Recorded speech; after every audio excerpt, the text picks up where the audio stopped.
Hello everyone and welcome to Handmade Hero, the show where we code a complete game live on stream. I have modified our friendly timer to work properly with the new 2-hour streams, so in theory, if we're lucky, day 351 here will be the first test of the new timer. I literally just hacked 2 lines of code into it and recompiled it to run it. So who knows what it will do. Anyway, I apologize for yesterday's episode having 2 day numbers in it because I realized after that I couldn't actually do that.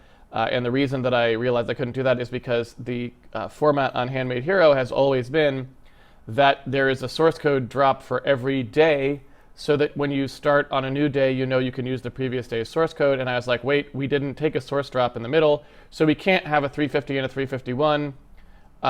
So I just merged the 2 episodes from yesterday together and called it day 350, and there's a source code drop for after day 350. So today will be day 351, and it will be 2 hours continuous, and there will be 1 source code drop. So that's the way we're going to try it anyway, so that we don't have to stop in the middle of programming and snap a source code snapshot and then continue or whatever else, right? Doesn't seem worth it for any particular reason. And since the stuff on the 2-hour blocks tend to go together, it seems like it should be fine. All right, so that's all the business. Let's get back to what we were doing yesterday. I think we mostly did what we wanted to do, but there were some loose ends. We wanted to sort of see what it would take to multi-thread our sort of regional updating, our game simulation. We did that. And then there were some things that I thought were really sort of embedded in the simulation that probably shouldn't be embedded in the simulation because they're very specific to excuse me, certain things that happen which don't always happen during simulation, like updating the camera and other things like that. So we had some notes about what we wanted to investigate there, and so for the next 2 hours, I'm just going to investigate those, and I'm going to see to what extent I can make that code look a little bit more uniform and maybe pull out certain things that are kind of embedded in it right now that I feel like it would be better if they were sort of more separated. Okay, so if you remember, we basically just had things running the way they were running, and right now we have essentially everything is working the way we expect, but we have sort of like, let's see here if we've got it switched on. Yeah. We have sort of like world simulation getting farmed out here so that multiple threads can now work on world simulation. We are spending a fantastic amount of our time on debug collation, and this is kind of a problem for us. It's definitely, an issue. I don't know if we want to take a look at that at some point. It occurs to me that, one of the things that I decided to do when we wrote the debug layer, because we were just kind of playing around with it and it was interesting and I kind of wanted to show how to work with some of that stuff. One of the things that I kind of did that I think was not very bright is that we kind of did a full logging system. And while that's kind of a good idea and it's interesting, the problem with it is that it then becomes very expensive to actually work with. You can see that, like, the actual amount of time that we're spending on our game right now, even in debug mode, right? So this is the debug build. It's the slowest possible build. Even in that mode, we end up in a situation where the game would be running at 60 frames a second just fine, right? But this massive chunk of time here spent doing debug event processing is just really weighs us down pretty heavily. And you can kind of see that, like, it's really not the drawing part of this. It's actually literally the collation that's the super slow part. And you can understand why. Like, there's 46,000 events that are getting recorded every frame, right? That's what that number up there is telling us. And that's just a huge amount of stuff to process at 60 frames a second. When you're up in the 50,000 things to process at 60 frames a second, you can't just have necessarily super cavalier code, right? Your code, like for example, in this case, if it's not compiled in release mode, might not be fast enough because there's just enough busy work in the bad debug sort of code gen, that it's going to put you over your budget, right? So, it's not really a cause for concern because, again, it's only the debug code. We don't really have to worry about it too much because it's like, well, it doesn't ship in the game, so it's never going to cause a shipping problem. And if we do turn on optimization when we run, then we don't really have as much of a problem anymore. But it's still a problem, right? And if we take a look at what's happening in threads here, you can still see, like, even in the release mode build, we're still in a situation where, yeah, like, if we looked at how fast our game was running here, it's going just fine, but this massive kind of blip here is a big problem. I'm also kind of interested to know, there's like this sort of periodic spamming that seems to happen there. I'm not sure where that happened exactly, but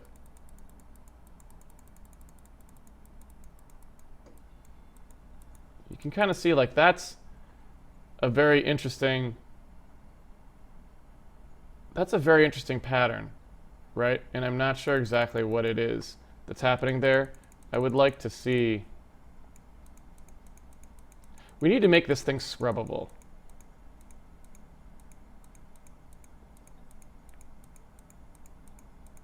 There it is. So, like, if you take a look at this here, I have no idea what happened there, which is not great, right? Like, when you have something like this that's like an anomaly frame, it's much nicer if you can figure out, or if you have some idea of, like, what the actual problem is. And the problem is, if we drill down in here, there's not going to be very much data as to what's going on, because we just don't have much marked up at this point. So it's pretty hard to tell, like, what the actual problem is there. So, that's not great. And you can kind of see that in this situation where you got all of these really long thread times here, even in that case, like, the actual part between begin world change and end world change is, like, really tiny, right?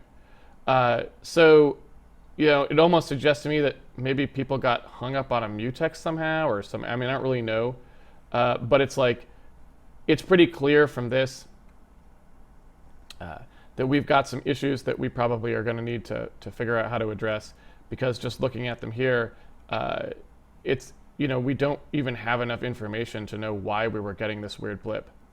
And, it's possible that this was some kind of operating system interference, It's possible that someone jumped in here and interrupted us. But at the same time, the reason that I am not, that I wouldn't immediately jump to that conclusion is that when all of our cores, like, this is quite a few threads here, right? 1, 2, 3, 4, 5, 6, 7. When all of our cores are in this sort of holding pattern, then it's less likely that the operating system evicted our entire application out of all the cores to do something else, unless that something else was something that needed all the cores for some reason, right? But you can kind of see why it's, like, unclear to me. I mean, we're running open broadcasting system in the background for doing the stream, so anything, who knows? It's certainly possible that it steals a bunch of cores for work every so often, and it's not our fault. But again, without additional information, I wouldn't be comfortable saying, oh, don't worry about it, it's not our fault, because we don't have the information here necessary to actually conclude that, right? So yeah, so that's just kind of bizarre, and I'm not sure what the deal is there. But anyway, yeah, so we've got some work to do here on the debug view stuff, and in terms of how we want to mark up our zones probably as well. Just in terms of what's going on, but anyway, just some stuff to be aware of. So yeah, we're getting a lot of debug information sunk out there, and I'm not really sure, again, like, exactly what's going on with that. I would be interested to know why so many debug events are getting generated, and I suspect that it might just be because of the entity block stuff that we're doing there. One thing we could do, for example, in the entity sort of render part of things here, where we do our like begin block, we could start getting rid of this stuff, right? So just instead of like looking at those individual things, because that's going to open every single entity every time when we do physics, that's going to happen. We could start getting rid of some of these guys, right? And then when we do sort of the debug pick entity stuff, yeah, get rid of that as well. Then we get rid of the debug pick entity. In here, we could just say like, okay, it's only going to do it if the debug was requested for this entity ID, so presumably that shouldn't generate any traffic either. And I feel like that had cut down on the events to some degree. Well, that didn't really. It would be nice to know like where most of our events are coming from, right? Like, because I don't have a good feel for it. Let's see here.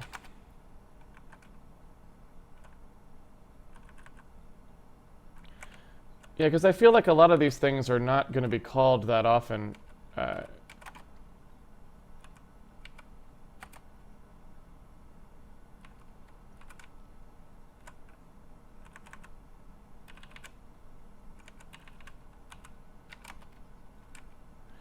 Yeah, most of these things I don't even think should be all that relevant.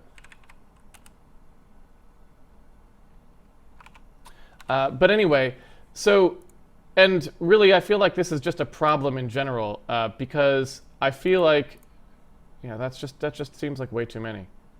I feel like I'm missing something. Oh, get world chunk internal. Hi, guess what? This should be a pretty obvious indicator for me of like what is the problem. So get world chunk internal is getting called a ton of times.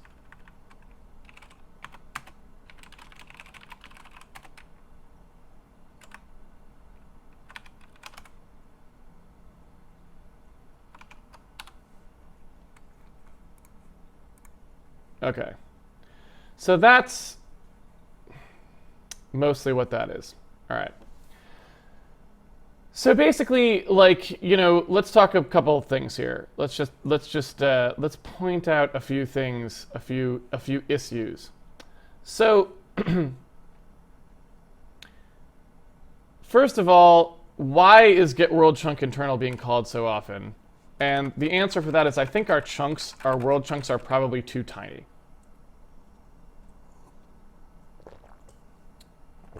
You know, I think we sized them to be probably pretty tiny. When we create the world, right, and we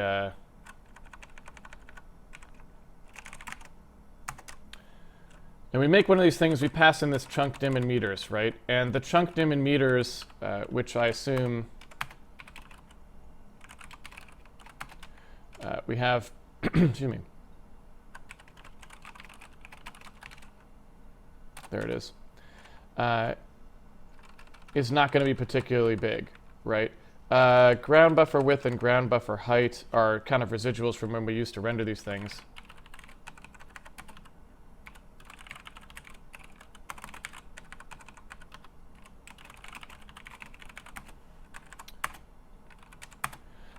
And yeah, that's going to be really tiny, right? I mean, I guess it's not really tiny, but it's not particularly big. There's many of those per screen.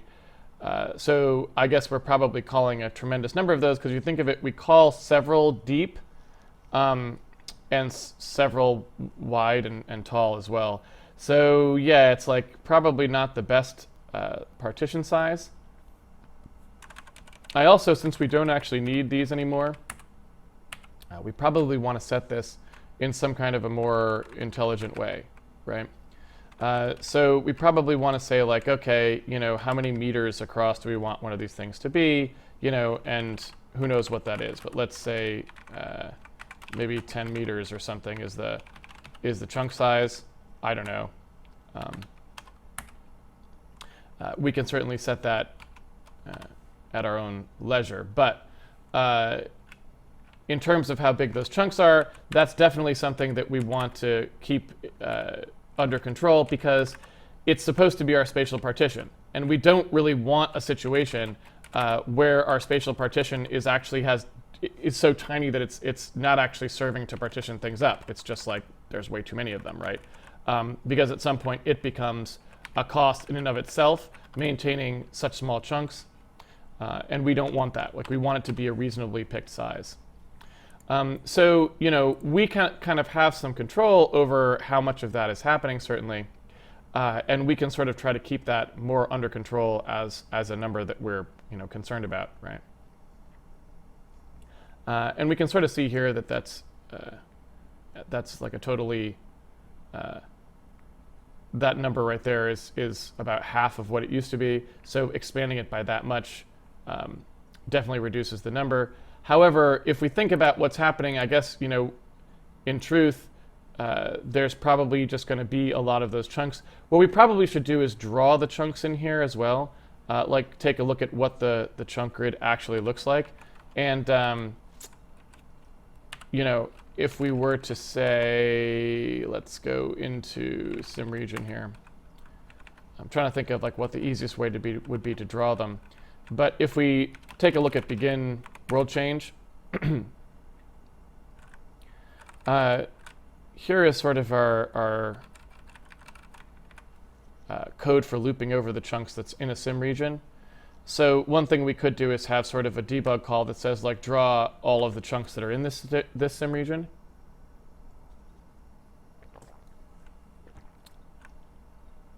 So that would probably be something that would be good to be able to do. So we'd have some idea of like where those chunks were.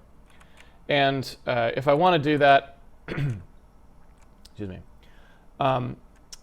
what I would like is that some way in the sort of the world code here to have a call that gives me back the dimensions of a world chunk, so I can kind of know, like, hey, if I ask you, here's a world chunk, tell me what the bounds of this world chunk actually are, that would be something that's nice to have. And we don't have that yet. Like, we have ways of putting things into and taking them out of chunks, but we don't have anything that's like, hey, get world chunk bounds or something like that, and then we would pass in, some kind of information about the world chunk, like the chunk X, Y, and Z or something like this. And it would do this, the calculations to determine,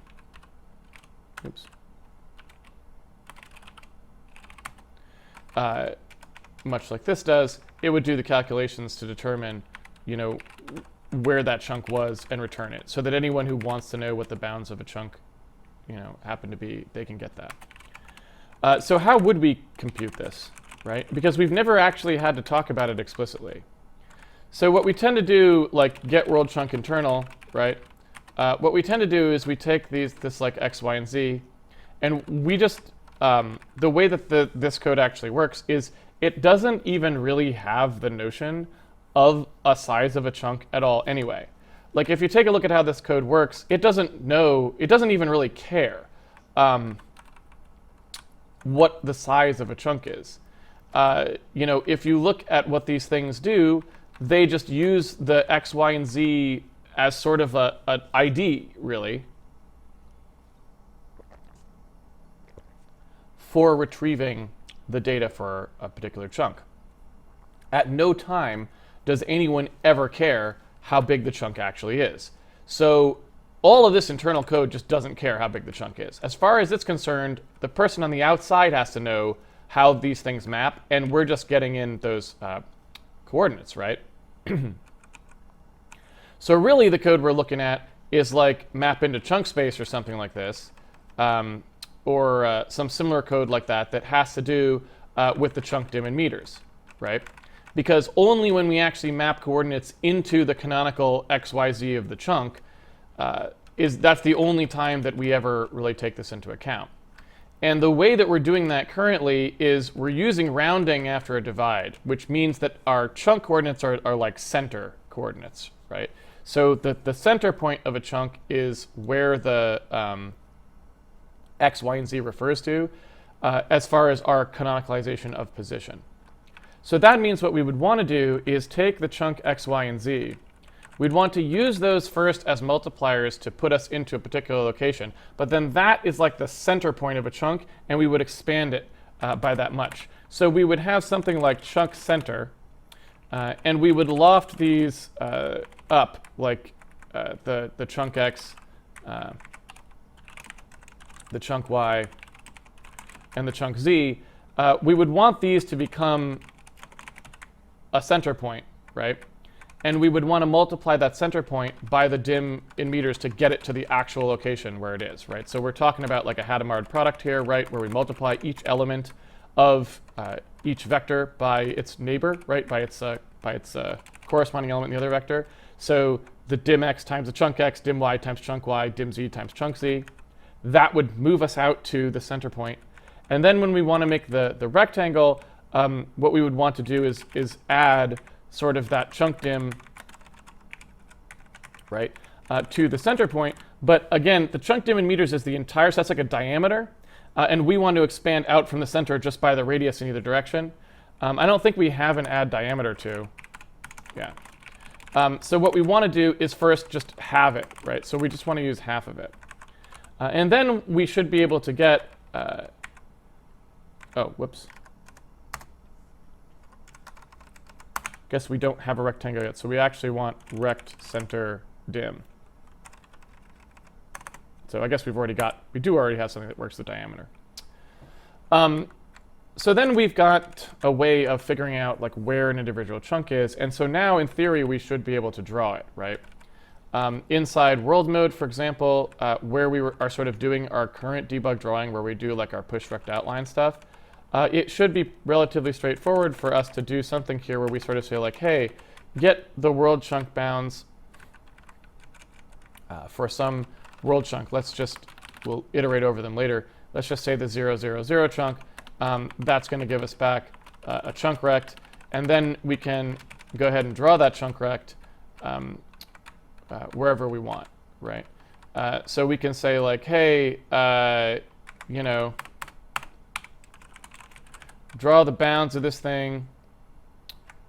And I guess, interestingly enough, world transform, because that's around the camera P there,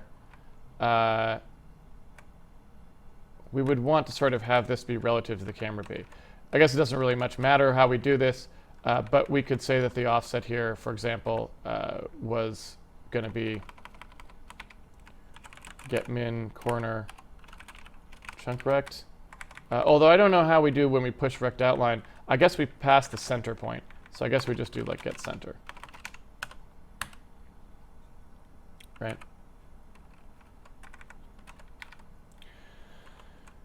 So get world chunk bounds needs to take the world obviously as a parameter, so that seems fine. I should probably pass a color here that makes sense. I guess this is passing purple. Maybe like if we've got, looks like we've got yellow, cyan, and purple for something. I'm not exactly sure what color I want it to be. I'll make it white for now.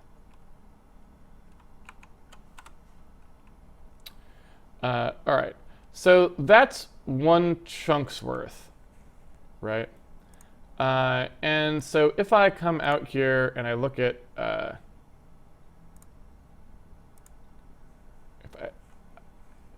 guess it's going to be one of those things where, like, you know, it's the center of this thing. If we take a look at how big that one rectangle is, I guess we can kind of understand to a certain degree why there are so many getting pulled out, right? Because this entire region is going to get pulled out. So, you know, that's going to be something like 64 of these or something like that. And then it's 5 high. So that's going to be, you know, something like this. And then we're doing 16 of them.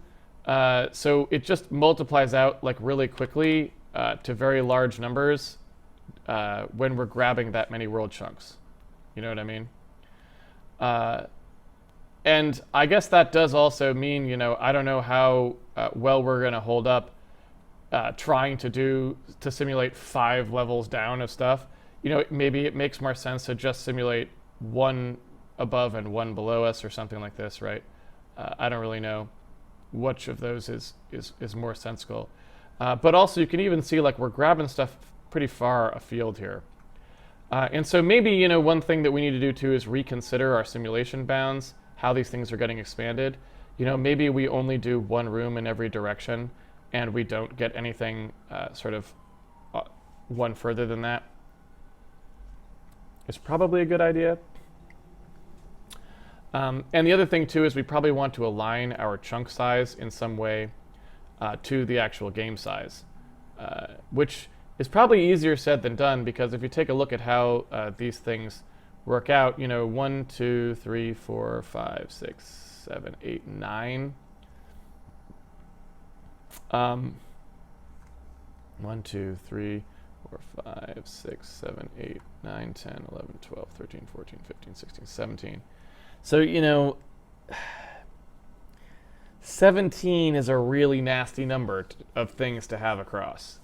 And I guess we could have the world chunk just be the size of a room, because, hey, we know we're going to pull in whole rooms at a time. So maybe that makes sense. I don't really know. But it's one of those things where, we could subdivide this into 3 up and down, the 9, but the 17 is not subdividable in any particularly clean way, right? I mean, there's nearly not much you can do about that. I could, however, just arbitrarily split something down the middle, but, in terms of if I wanted it to sort of roughly line up with tiles at all, which you'd think would be a reasonable thing to do, it's not super plausible to do, because 17 is like not divisible by anything, right? It's prime. So yeah, not great, not fantastic, but that's just the way the cookie crumbles, I guess. So I guess what I'd say is, if we move on from there and just say, well, okay, let's try making the chunk size maybe be roughly the size of a room. Let's see what happens if we do that.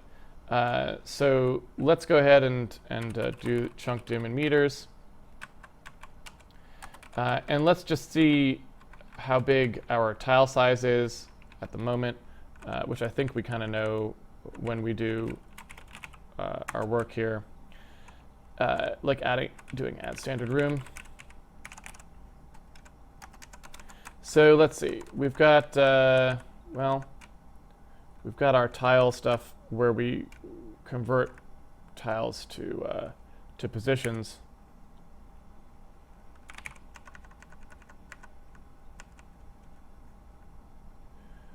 So tile side in meters is currently set to 1.4. Why we set it to 1.4 is probably lost to the history of time now, but about 1.5 meters across is how big a tile is in our current world anyway, which is fine, right? That's totally fine. But what that means is that if we did wanted to set it, we'd be talking about roughly, something that looks like this.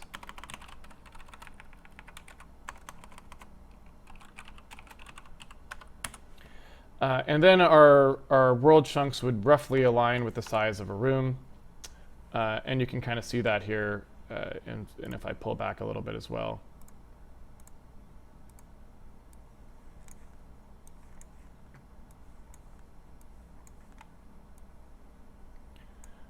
You can see that guy kind of buckets all the entities just right.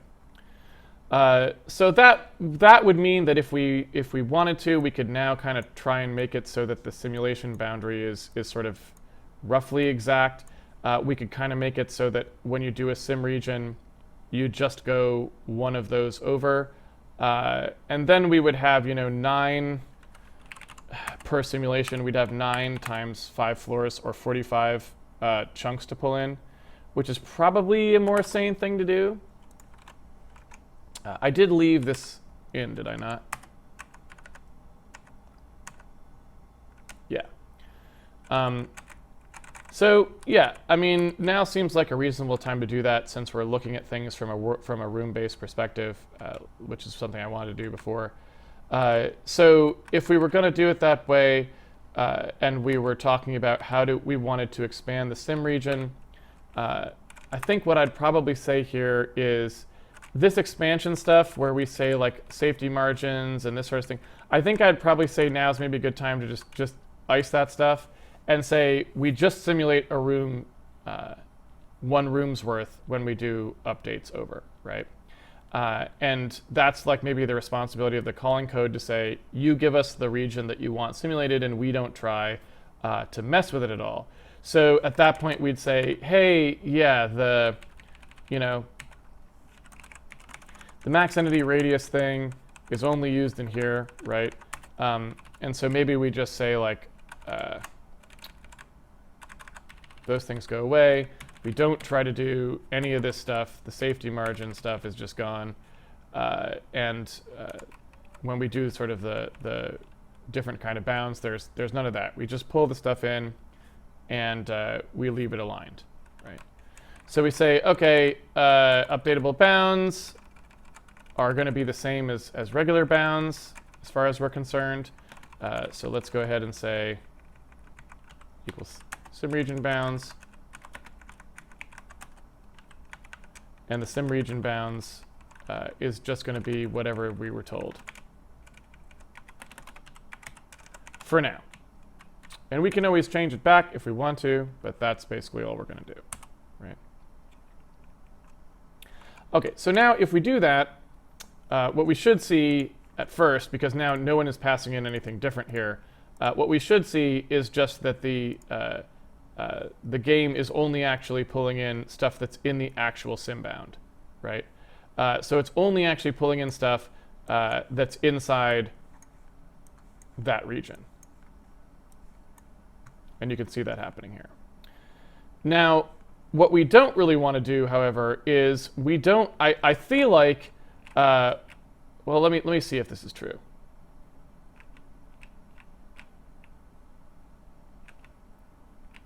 I was going to say is I feel like we don't really want our sim region to split things into like halves, like it was doing there. So when we pass in the sim bounds, we're going to want to pass in a sim bound that's room aligned, I think. But it seems to work okay even if we don't, which is, I guess, a nice thing, but I don't think we want to be doing that. And this will cut down the number of world chunks that need to get pulled in quite dramatically as well, which is nice. So that's also good. Let's go ahead and take a look.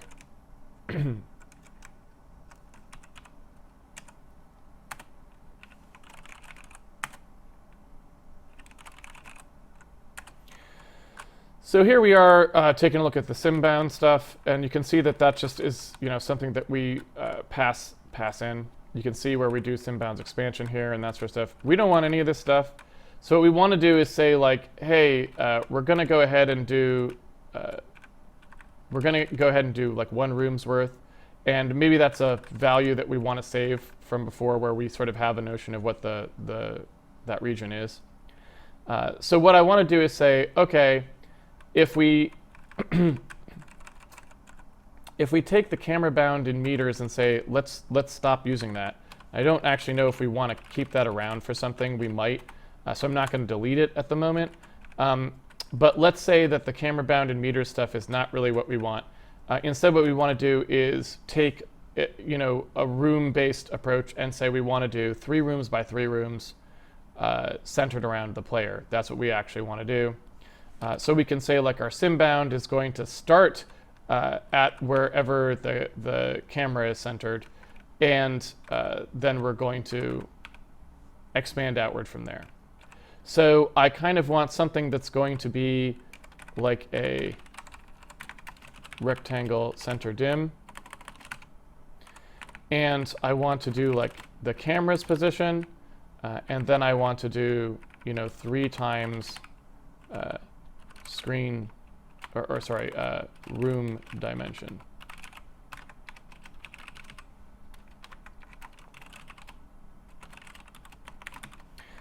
And that's really all I wanted to pass down for the simbounds. And then for the simbounds here, where we're sort of playing with the other simbounds, this would be fine as well for it to use that size and just offset it, right? So here's that offset where it just kind of moves it around for our amusement. So that seems good to me. And then I just need a way of figuring out like where that camera actually is. I think that let's see, camera rectangle at target. So really just the center point of that camera P, I mean of that screen bounds is the center point that I want.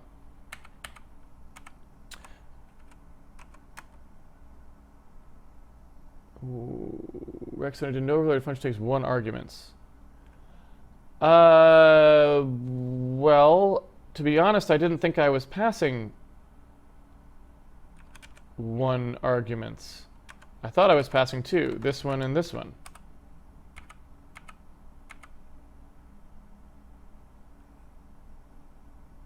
Am I wrong? Oh, it's just because it doesn't pick this one up. That's fine. So as soon as I fix that one, it should be fine. So if I go to standard room dimension, we already kind of know what that is, right? Because I sort of did it up here. It's the world chunk dim in meters thing. So what I can do for now is just say, okay, we've got world mode, standard room dimension, and that's, you know, what it is.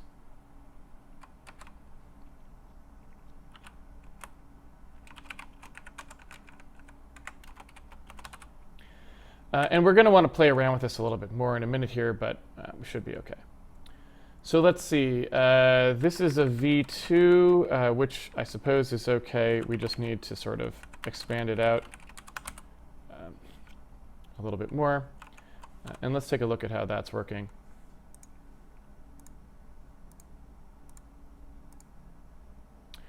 And that's looking pretty good. Let's go ahead and zoom down there a little bit.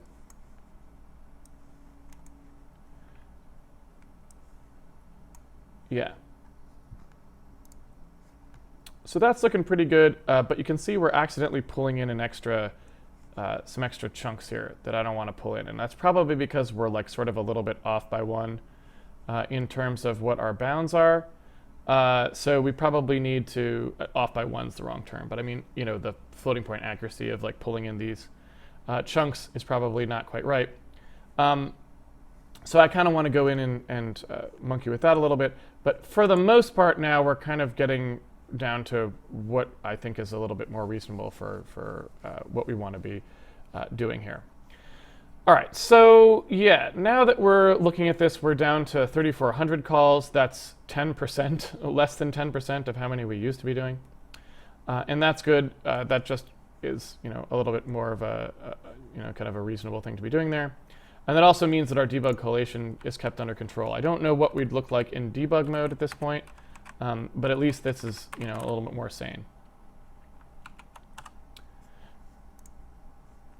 Yeah, so still not great in terms of what's going on here, but a lot of it now is just packed into these functions, which is good, which is what we want, right? And so inside do world sim, I feel like what's interesting about that is if you take a look at do world sim, I don't think I know, like right off the bat, why that particular function would be taking so much time. And so I also do wonder if a lot of that is stall time. And that's something that probably we would want to take a closer look at, right? And you know, this is not a particularly good way to do it, but just to give you an example, suppose I go down here into the world mode code that's doing that world sim. And remember I said we have to do, we have to look a little harder at how we're doing these locks, because this was just a quick thing to sort of get ourselves working. When we do this ticket mutex, what we can do, if we want to, is inside the ticket mutex, if we find that we can't get the mutex when we want it, we can actually put something in here that's like, you know, every time you can't take the mutex, let us know, right? And that's going to have to be, I guess, kind of down below the debug UI, but otherwise it's fine. And so if we run it now, probably at least what I'm assuming we'll see is that everyone is super stalled out. Like you can kind of see people are just hitting that mutex all the time, and they're trying to take like they're trying to get the mutex and they can't. Another way to look at it would probably be to, instead of looking at the number of times you go through that loop, would just be how much time do you spend in here, because it should be almost no time if you were getting the mutex when you needed the mutex. But if you can't, then you're sitting in there a lot, right? And so then if we take a look at the threads and we pause one of those threads, then what we can see here is like, look at that yellow bar. That yellow bar is how long threads are waiting in line to actually do their work. So all of that time, right, they're just sitting there going like, hey man, I need access to the world, and they can't get it, right? So I feel like that's a really good illustration, just graphically speaking, of why mutexes are problematic, right? Why you have to think through these, because I said this when we typed in the code, but I realize that when I say something like that, it's kind of a little abstract sometimes, because it's like, well, okay, he said that, but what does he mean? And what you can see here is like, we've got 6 threads available to do this work. On this machine has a lot of cores, right? In fact, we could use even more if we weren't running OBS. And if you look at that, that means that like, okay, there's a lot of cores here. And what we've done is we've essentially, we've drastically reduced the degree to which these cores can be effective, because they all have to wait in line for this one data structure that we chose to just lock outright. So the question is, what can we do to try and, alleviate this burden? How could we make it so that these threads aren't all sitting around waiting for their turn? Because if everyone has to wait for their turn, we might as well not have it multi-threaded at all, if that makes sense. So let's take a look at what we could do here. So if we go into sim region and we take a look at the code, here's begin world change. We know that this memory arena is specific to the sim region.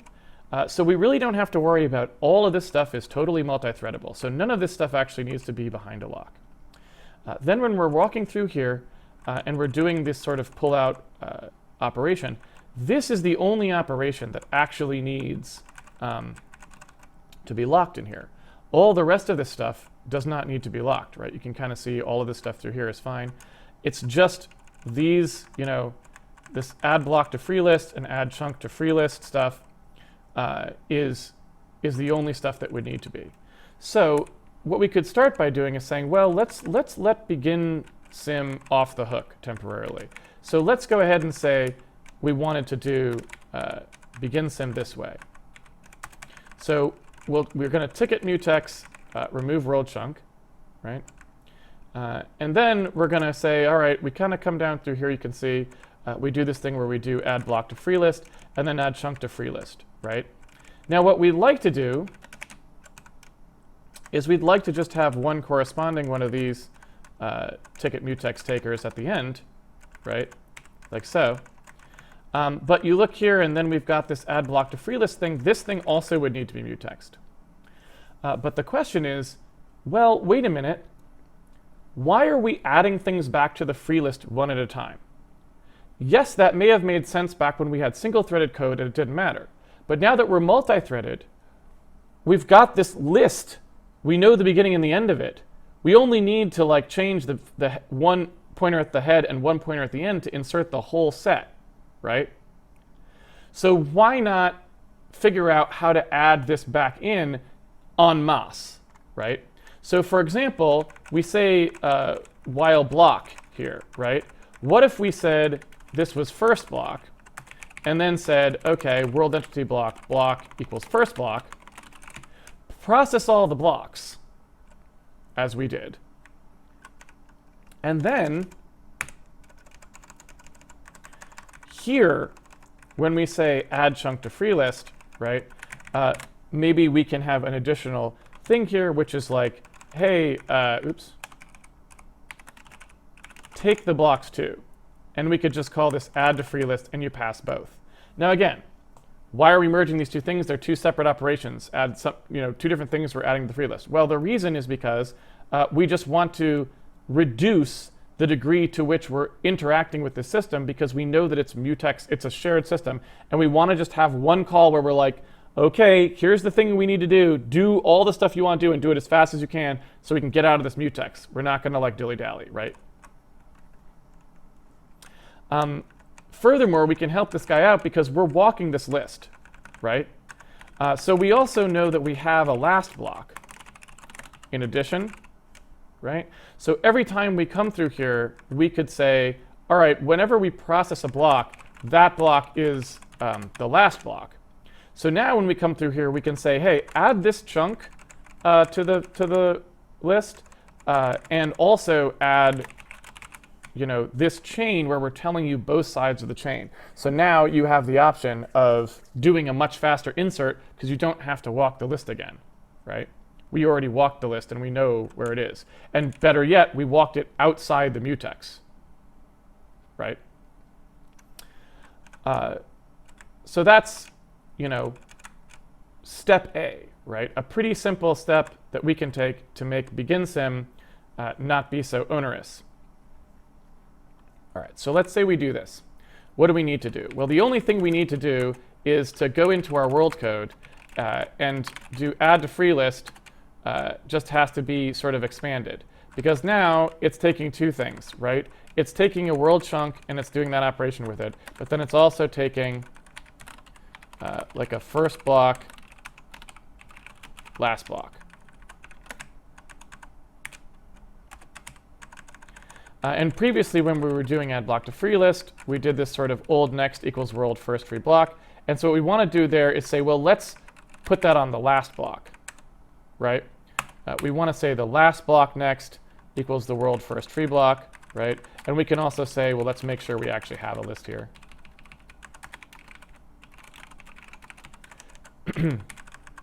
So whatever the last block of the list is, that'll point to our previous first free, and our first free will point to the first block. So that way, instead of doing it piecemeal, we're just inserting the whole list in one go. Hopefully that makes some sense.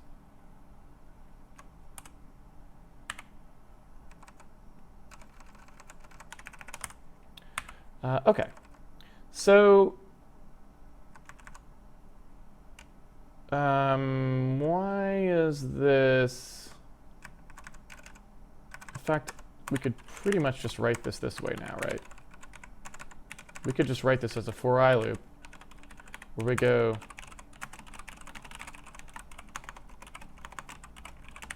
like that.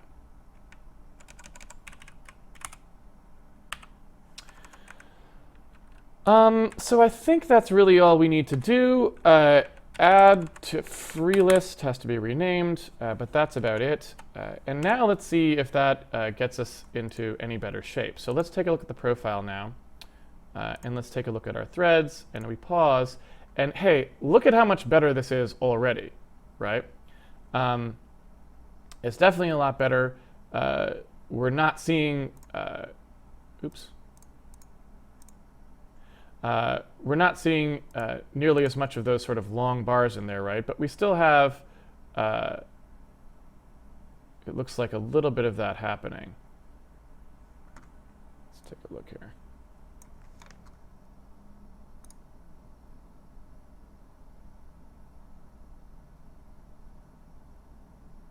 So you can see us taking these ticket mutexes. Most of them are fine, but you can see like a few of them get a little bit long in the tooth, right? Where the ticket mutex is being a little bit grabbier, right? Does that make sense? And so one of the interesting things about that is that, look, well, it looks like up at the head end we spend almost no time on it, and then sort of towards the end we spend more time. Chances are, if we look at this, we will see that, pause, inside do world sim, we have a second time where we end up taking this mutex, and that time is in the end world change, right? When we go to do the end world change stuff, we take the mutex around that entire thing. So we've done a good job reducing these bars quite a bit, but then we've kind of got this sort of weird pattern here. And to be honest with you, this is a little bit suspicious. I guess the problem is here we drained out. And so these are people who probably had actual stuff to process, and these are probably people who didn't. And so now we're able to get those times down to almost nothing. So the people who don't really have much in the way of entities to process, we're reducing their times. So that's good, but let's keep pushing on that a little bit more, just so we can get down to something before we start analyzing it in more detail. Right, so we've got these mutexes here around remove world chunk. And so I think the most logical thing to do here is to start saying, well, okay, probably what we want to do is push that mutex inside. So the person who is calling doesn't really necessarily have to think about that very much. So we just do the ticket inside inside the call itself, right? And then in here, when we're going through it, then same thing for add back to the free list, which is the other thing that we do. We make sure that happens here, right? So that's all well and good, but let's take a look at end world change, which is definitely a little bit wonkier. So inside end world change, this is something where we took the mutex again the entire time. So if we come back out to world mode, and we take a look in here at what's going on, these mutexes again are things that we kind of want to let's see, endsim, right? All it's doing is this end world change. We know this isn't relevant at all, so it's just this end world change that needs to be mutext.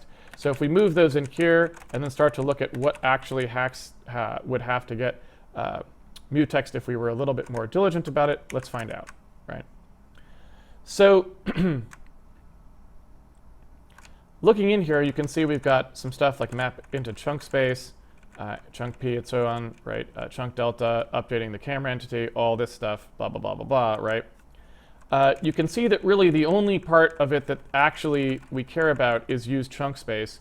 Use chunk space is the only thing that would actually have to get mutext here, right? Now, the problem with this is that when we call use chunk space, we're calling this for every entity, right? So we could just mutext the one thing we need, which is use chunk space, but we do kind of run a real risk here. And the risk that we run is that that's just too many takings of the mutex. Like we're starting to just have way too much beating on that one mutex for this purpose. And especially if multiple people are trying to execute these in parallel, it's just going to bounce that cache line all around and it's going to be a disaster, right? So let's take a look at what use chunk space does.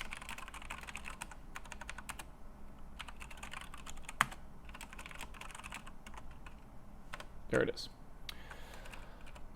So you can see here that we do get world chunk, and get world chunk is definitely a function that we know is going to be touching things potentially if there isn't a chunk in that place already, right? Because it's going to have to do this sort of operation where we pull stuff off the free list, and that's obviously something that has to be synchronized. And then use chunk space is similar, right? Use chunk space is going to have to pull blocks of entity storage off as it goes. So if we look at what's happening here, you can kind of see why this is a much more problematic thing from a mutex standpoint, because it definitely means that we, from the looks of it at the start, based on what we've done so far, it does seem like, okay, we're going to have to mutex that thing, and that's just going to get called so many times, it's going to be bad news, right? That's just going to be bad news. So don't panic yet, because actually we can do quite a bit of stuff to mitigate this. But I just want to kind of show you, like, okay, we've pushed it down to the lowest place that we probably can, and now we can run just fine, and that's good. But we're still, I think, going to see some problems there with holding these mutexes, right? And again, you can kind of see this sort of that's that same sort of pattern. Now, we don't really know that these mutexes are causing us much of a problem at this point.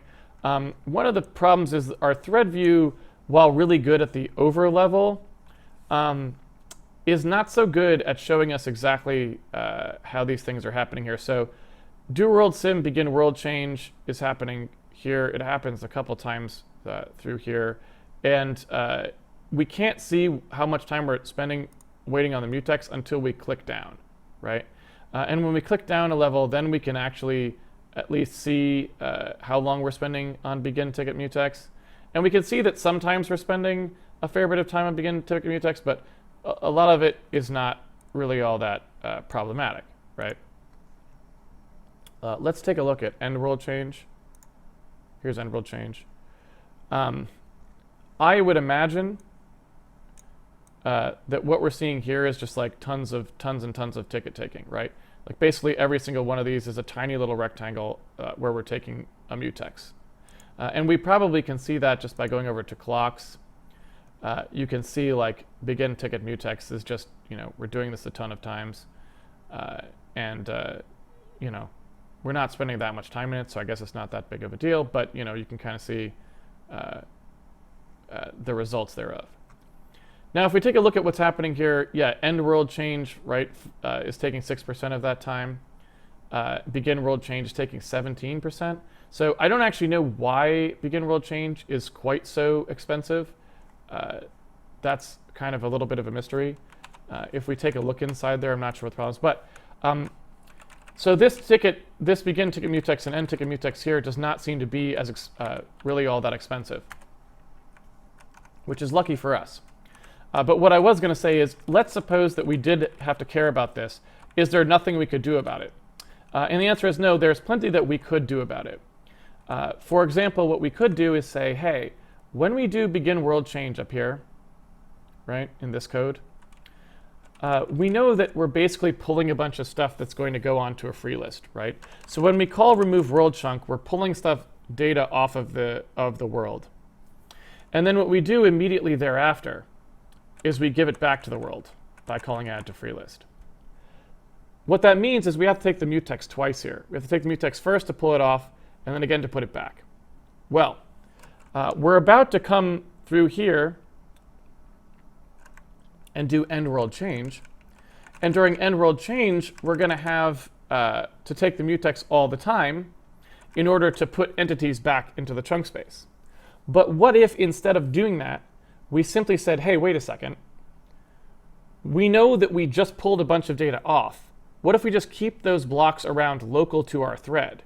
And then when we call use chunk space, we'll just pass it back in, and it'll pull off of that free list first, and it won't have to take the mutex unless it runs out.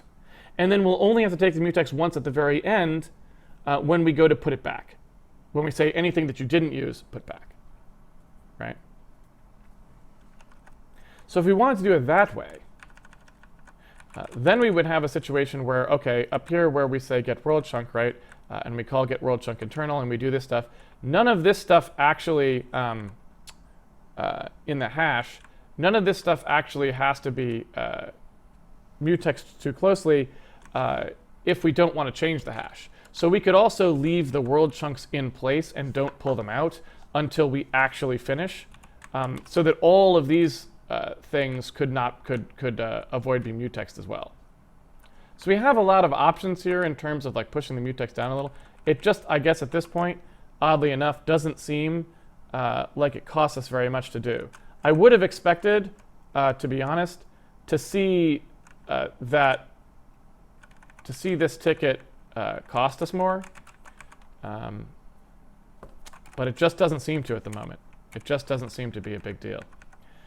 It seems to be much more costly to perform our begin world change. And to be honest, I'm not super sure why that is. I guess it's just because it's the thing that actually touches all of these entities and does all the copying out. So it's probably the thing that hits the cache the most, or misses the cache the most, I should say. That could easily be the case.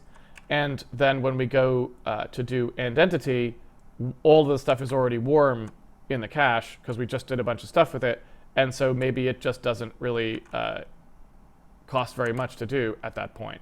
I don't know, right? But what you can see from the profile pretty clearly is that that's definitely the case. that we sort of have, at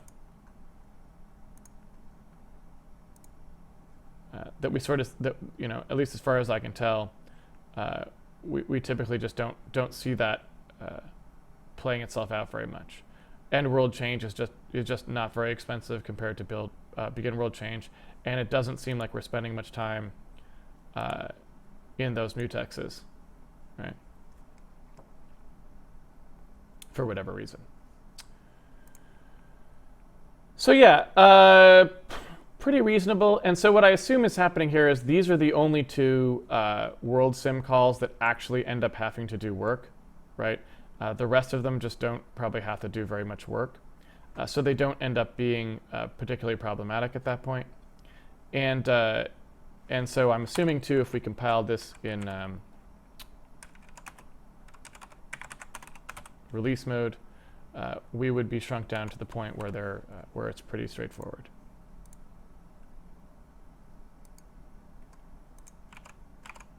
Oh no! What happened? We have some kind of a deadlock here. Although I'm not really sure why. So here is my ticket mutex. It looks like everyone is blocked on it, right? Oh, no, they are not. Someone is in world chunk internal. It looks like I must not, it looks like there must be one thing that I'm not holding correctly. So you can see that somehow this list has got corrupted. This world chunk list has got corrupted. And in the process of this world chunk list getting corrupted, we end up in a situation where somebody is now just looping through it forever, which means everyone else can't finish, right? So let's take a look.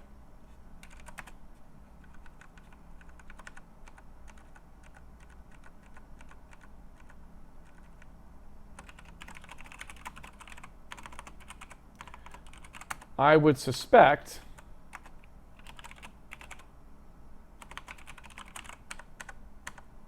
there we go. So one thing that's true is probably we have a situation where get world chunk is something that can only be called by remove world chunk, right? Like basically get world chunk is not really something that we want anyone to be able to call. I would assume, except in these two circumstances where we have been locked. Aha! The dangers of having two functions called the same thing. Maybe there's something to the C people who say no function overloading, right? So there's the problem right there. See, this was not inside the mutex. I wanted it to be, but I accidentally put it in this wrong function. So as a result, when we called get world chunk there, we have this problem of it would have updated, two people could have been updating the list at the same time, and off you go. Because now we have this problem where, or now we have this requirement essentially that these operations have to be done very specifically. They have to be done behind the mutex, otherwise things get bad. Right? All right, so let's take a look at that profile now. Again, if I pause it. So here's our rough breakdown. So our begin world change function still takes a long time. So it might be interesting to sort of check why that is. We can see that our begin ticket mutex, assuming this is relatively accurate, we're not really spending, although we have to take it a lot because we're doing it every time we add an entity back in, we don't really have too much trouble stalling out in it, right? So even though we call it a ton, it's really just not taking very much time, which is nice to know. So that's all really good. And most of the time in here, we're actually still spending on render stuff. So it's just this one begin world change is really the only thing that's particularly expensive for us here. So, and yeah, if we take a look at it, so that's that big green region there. If we take a look at it, we don't have much visibility into what's actually going on in that function because we haven't marked it up with any additional blocks there.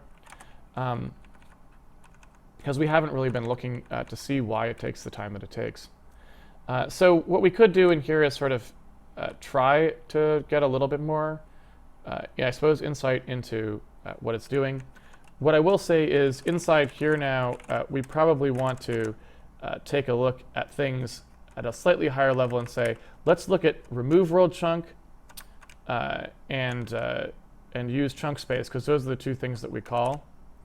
And maybe add back to free list. That's another one of the things that we call, right? Oops, I timed the wrong use chunk space again. There we go. I don't really know why we have two of these. I guess we were thinking maybe if we tried to like short circuit the call. But all right, so let's take a look first of all just at the high level. Let's take a quick look at what's going on here. So inside begin world change, you can see it's still mostly all the times in there. It's really not an issue in terms of like we just don't see that being a problem. Like remove world chunk and stuff. These are really not expensive. So what is taking the time, right? Is it just these copies? Let's see if it is. To be honest, I don't really remember how we do our time block. It's been a long time.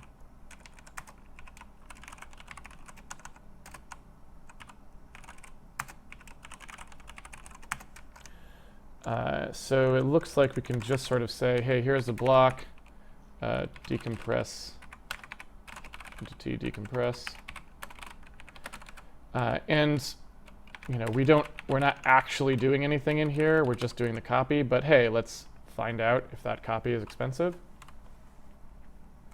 because I'm curious. So here's our profile, and we do spend a fair amount of time copying those out, but it's still not really comparable. It's still not really nearly as much as we are spending in here. So is it some other portion of it? Let's take a look. So let's maybe look at add entity to hash.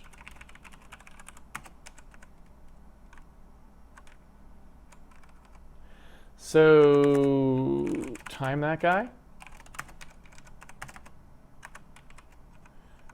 And then the other part we've got here is get or add brain. And maybe we can see what's happening there. Let's see, that would probably be in here, right?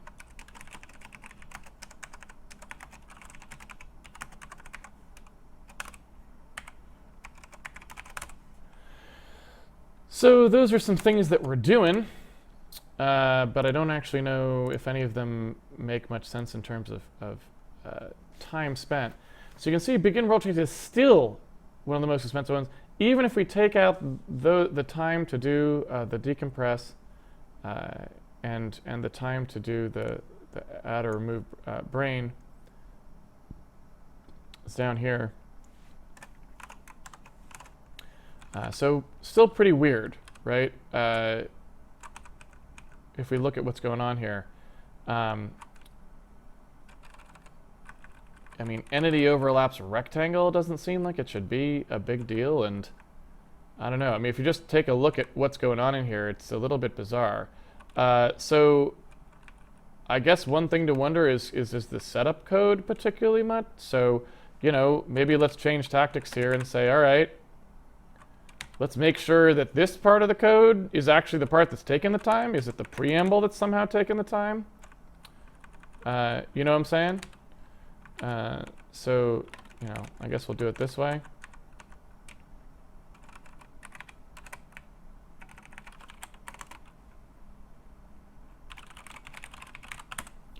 And so we should see, if we're not mistaken, chunk processing should be at the top of the list, right? And it's not. So that's really interesting. That means that this part up here is actually the part that's taking the majority of the time. And so, the push array stuff here is doing no clear. This push struct is doing a clear. And that clear does clear quite a bit, right? It's clearing out this big hash table stuff here. So I don't know. Let's push this up a little bit further and just say, hey, is it just that clear that's killing us?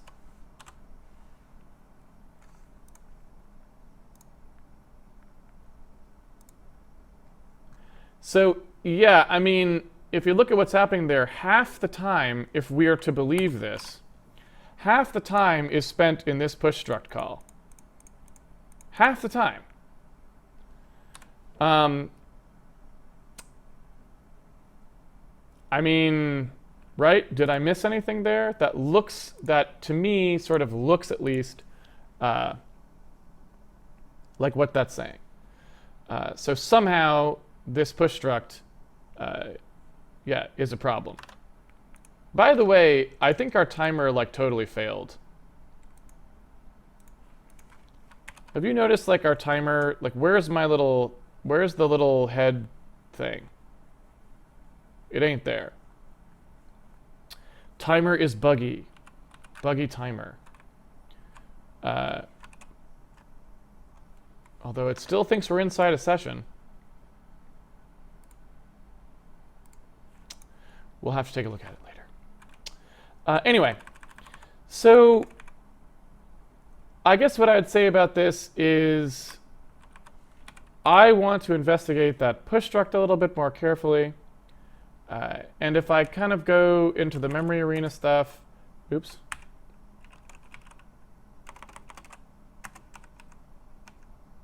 I could just say, all right, let's get some timing on that.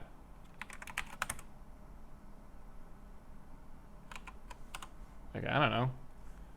You tell me how much time we're spending in there.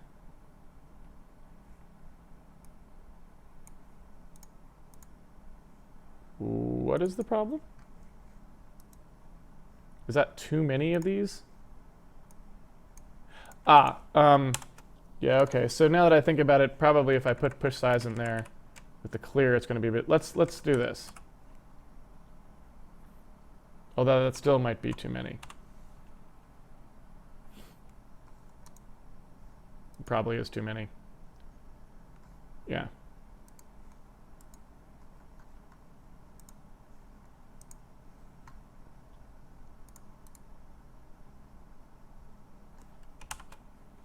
Not sure why.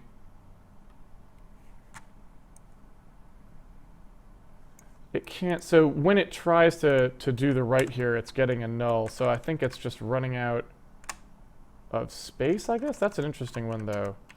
Just from having one in there.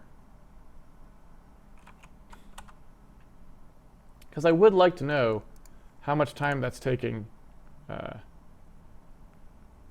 Like how many of those we're calling.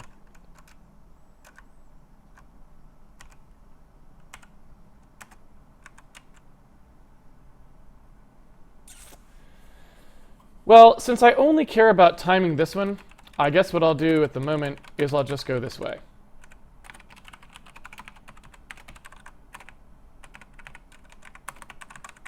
Right, so we'll call this, sim arena clear. And then we will just, oops.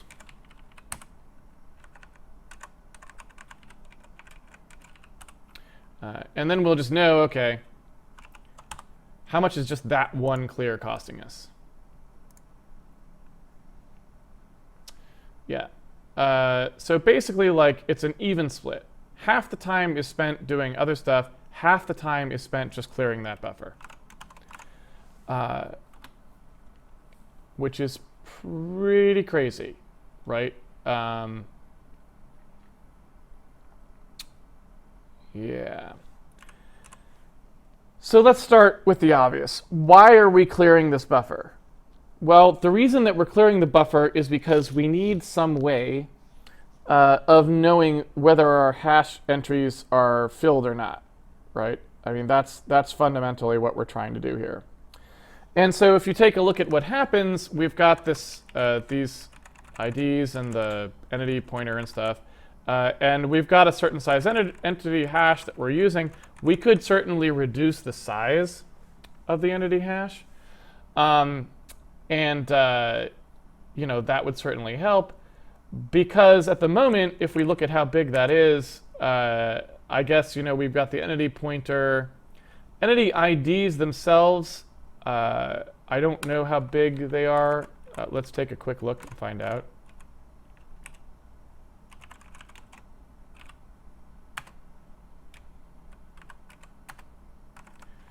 There we go. So we've got a U32 in there. So basically these are going to be, you know, 12 bytes long. And so if I take a look at how big this is going to be, it's going to be 12 bytes times 4,096 entries. And then it's going to be the exact same thing. So 12 times 4,096, well, 12 times 4,096 plus 12 times 256. So it's basically got to do a 64K clear, right, at the moment. So it's, you know, it's a pretty hefty clear, I would say. It does seem reasonable. But I don't know that it should be taking half the time. I guess it's, since we're not taking that much time to begin with, and it's overlapped on many threads, I suppose that I could see why that would end up costing a fair bit of time.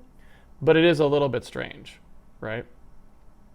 I think probably since we're at the hour mark, I'm going to take a quick bathroom break. Our timer should have had a little thing that was like timer thing. Yeah. You now know what we need to do. We need to figure out a way to make this not be so costly if we want to take a look at why that's still taking so much time. So think about that, and I will be back in a moment.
So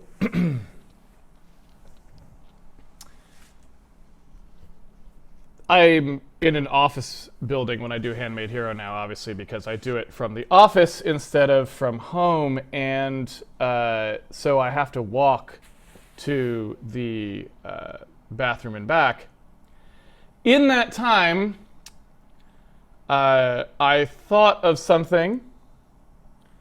And what I want to say is I am going to take a quick few seconds to look at the stream chat because I want to know, did anyone else during break figure out what's actually wrong with the code or not?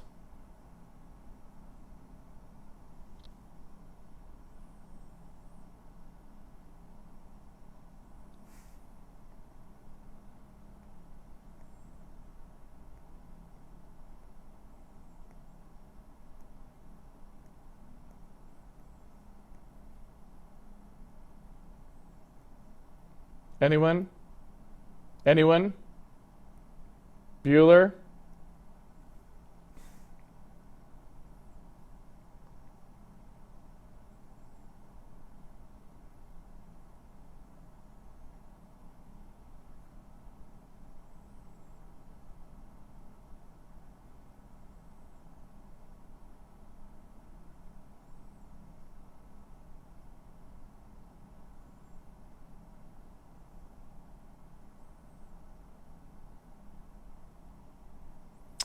All right, well, I don't think anyone did, but that's okay. I mean, I am the person in charge of this code, so it is my responsibility to find the problems.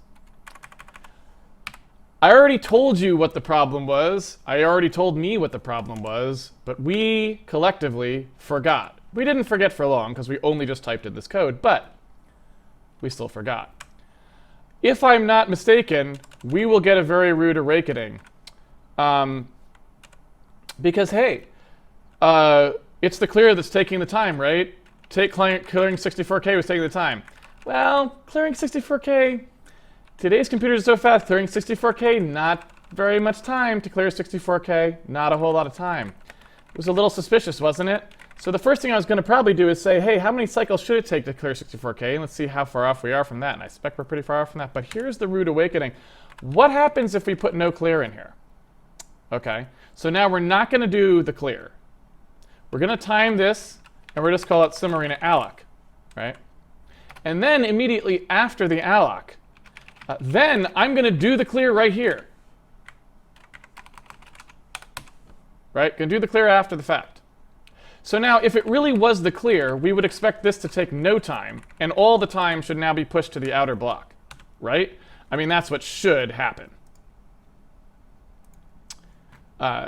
However, if we actually look at what does happen here, well, I guess it's not as bad as I would have thought. So 1.6% isn't that bad, but it's still relatively high, right? So now let's time the clear itself.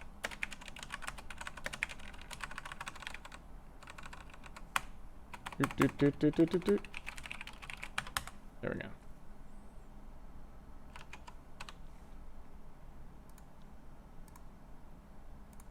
There we go. So now we can actually see, like, okay, how much time does it take us to do the alloc?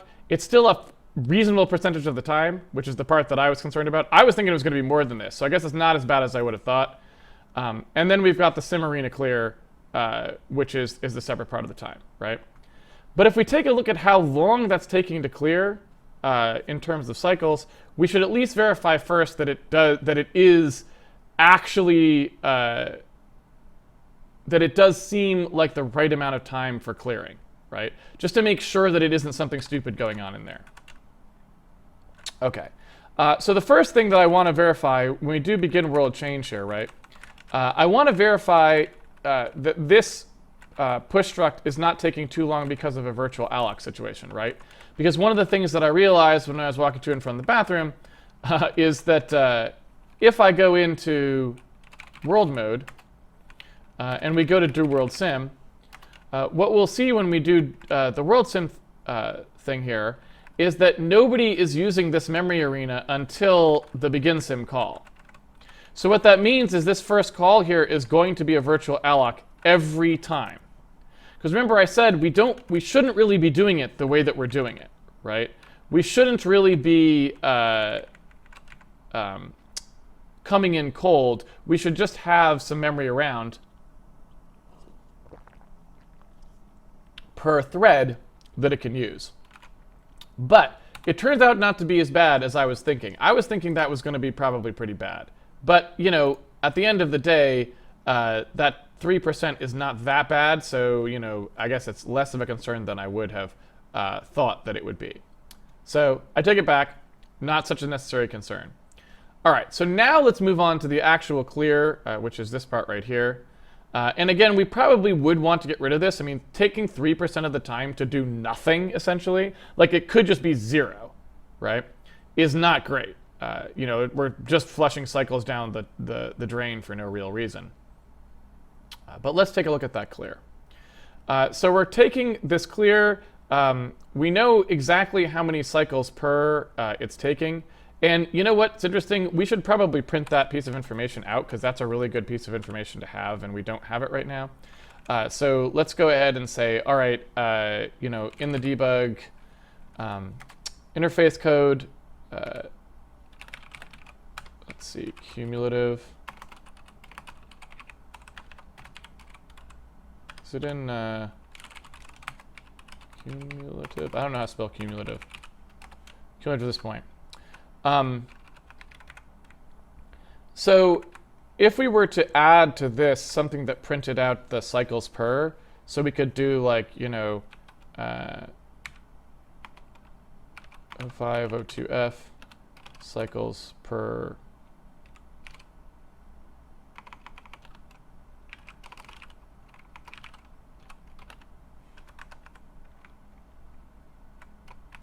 So now we have the running something in there, and then I also now can print out like, all right, here's the sum, right?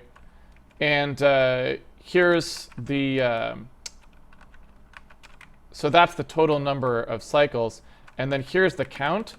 So if I just divide the sum by the count, so it'd look like this. That would produce the number that we're actually looking for. And we want to do a safe ratio here because that number might be 0, right? I don't know if we have yeah, we do. So I kind of want to do like more like a safe ratio 0 here. And I kind of need this to be F64. So we might have to go ahead and, because you know, I don't want those count numbers to be too high for this. So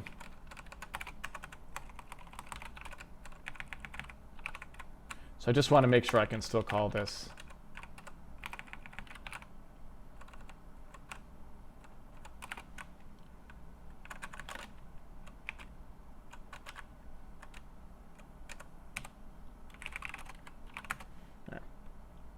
All right. So let's take a look now, if we can, at how much time that's actually taking. So here I'll pause. And then to take a look at this, so you can see it tells me how many cycles each. Of course, that needs to be, I can't really read that particularly well, so I kind of want that to be offset from the cursor a little bit. So maybe I want to do something more like this.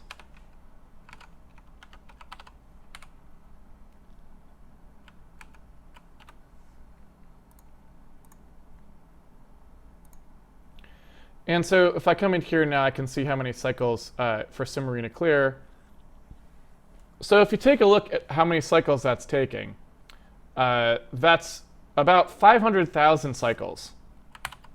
So if we go in here, and in fact, I'll just stop right on that call.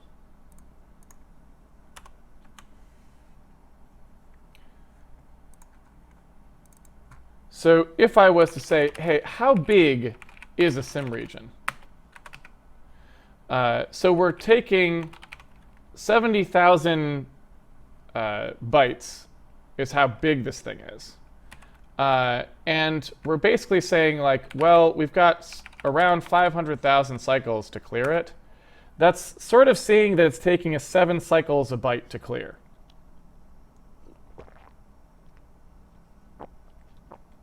Right?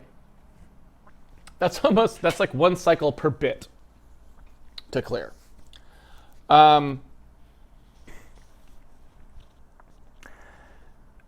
Certainly we could do better than that, even at this size, I think, because these are clears. They're non-temporal kind of.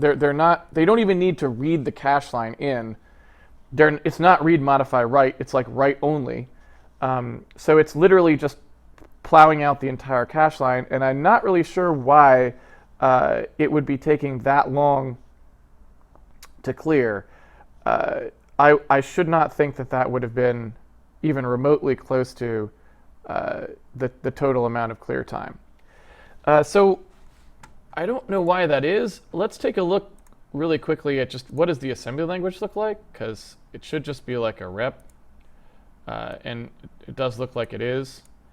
So that's kind of bizarre to me that rep is taking that long to do its clear, right? Because that's it right there. I mean, that's the clear. That's the entirety of the clear. Is just this one assembly language instruction, right?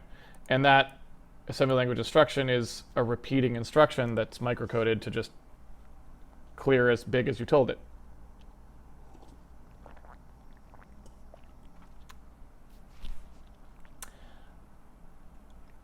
It really does seem like that should be faster. I'm not sure why it's not. And I guess, without really looking into it more deeply, I'm not sure I could really figure out necessarily what that would be. I mean, I suppose we could just check, like, quickly a few small things. Like, for example, I could say, all right, let's go in here to sim region. And we've got this clear. Let's say we did a no clear and we asked for a particular alignment, right? So inside memory arena, if we asked for, not a ling. If we asked for an align no clear, and we aligned it to 16-byte boundary, right? So now I would expect that would not change the rep, because I think the rep is microcoded properly. I wouldn't think that the rep would care about the alignment, but let's just make sure.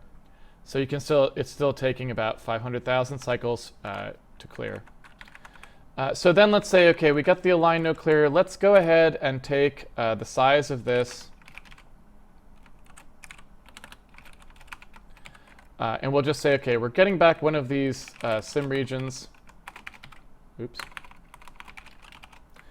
We're going to get back one of these sim regions. We'd like to know how big it is, and we'd like to do like a divide so that we're only going to look at it in terms of 16-byte chunks. Right? So we'll say, okay, do the divide, find out how many 16-byte chunks there are, and then instead of calling 0struct and having it do a rep stas on there, we'll actually just clear it ourselves. So we'll say, all right, let's do mm store, and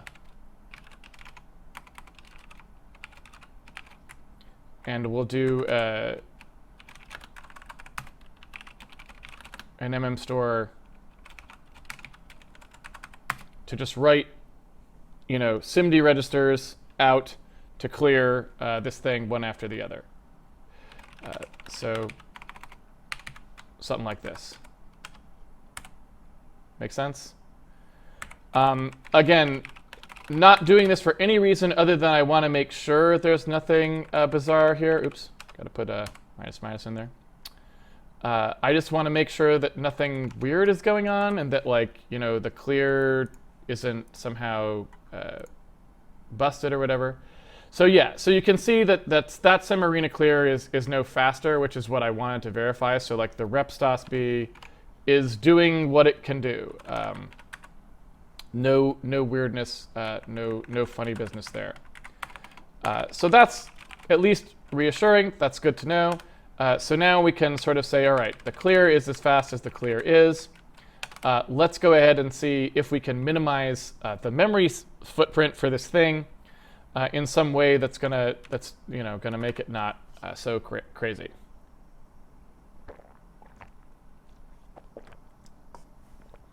All right. So first things first. If we take a look at what's going on with the entity hash in the first place, when we actually add an entity to the hash, let's take a look at get hash by ID there. So if we look at these are our two sort of hash situations. We've got a hash for the brains and a hash for the entities. What's happening there is we're looking at the probe, and each time we look through it, we're looking to see what the index value is. But we never care what the pointer is, right? The pointer is just something that ends up getting used as like a separate, in a sort of separate pass, right?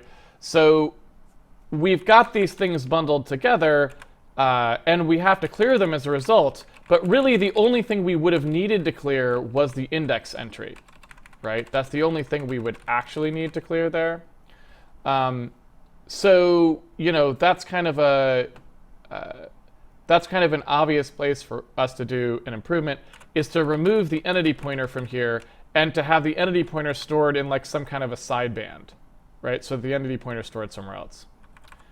The other thing we could do, if we wanted to, was we could actually, instead of using an entity ID as the cleared or not sort of indicator, what we could also do is say, what if we just had some other way of indicating whether something was in this lane of the hash slot or not, so that instead of checking like index.value like we're doing here, we actually checked it in some totally different way, like looking into a bit field, right? Because that would be another way to dramatically reduce the clear amount, because then we would only have to clear, we'd be going from clearing 12 bytes per entry to be clearing 1 bit per entry, right? And so, if you think about 12 bytes versus 1 bit, it would be 96 times faster, perhaps, right? Which, hey, that's a good speed up. So let's take a look at what happens when we want to do get hash from ID. Let's take a look at where that's actually getting used. And how that's actually getting used. So in get entity by ID, it looks like get or add brain and add entity to hash. They're all kind of doing relatively straightforward stuff. So in pretty much the only case is add entity to hash that actually needs to do something to the addition process. So we should be able to, again, make this work in a sort of more, we should be able to make this work in a more reasonable way. So let's see here. Get or add brain just uses this hash operation directly. So we could choose to weld that one directly in, right? So maybe that's the best way to start. Hard to say.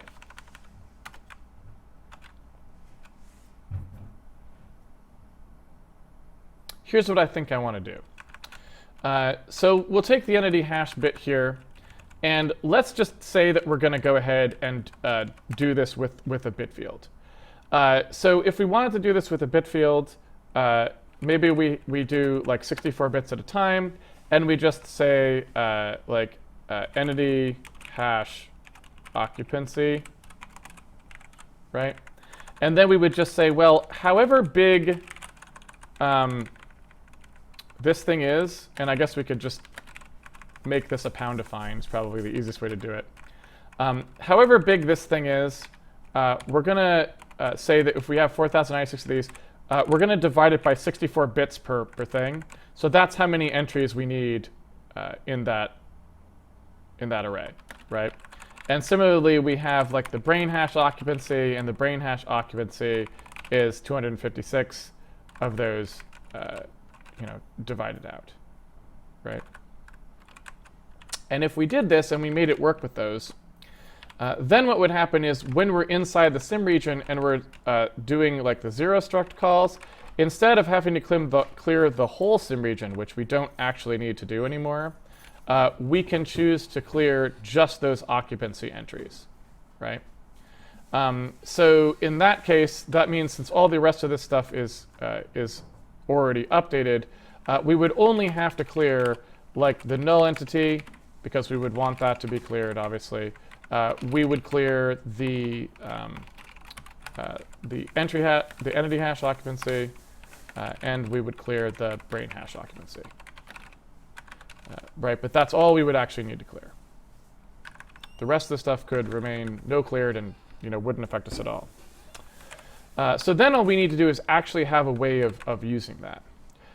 So when we call getHash from ID here, in this case for add entity hash, this would have to mark it, right? So what I think we want to do is have these hash operating functions. I think the hash operating functions should return, instead of returning a pointer like they were doing before to the entity hash. Well, I guess they can still do that actually.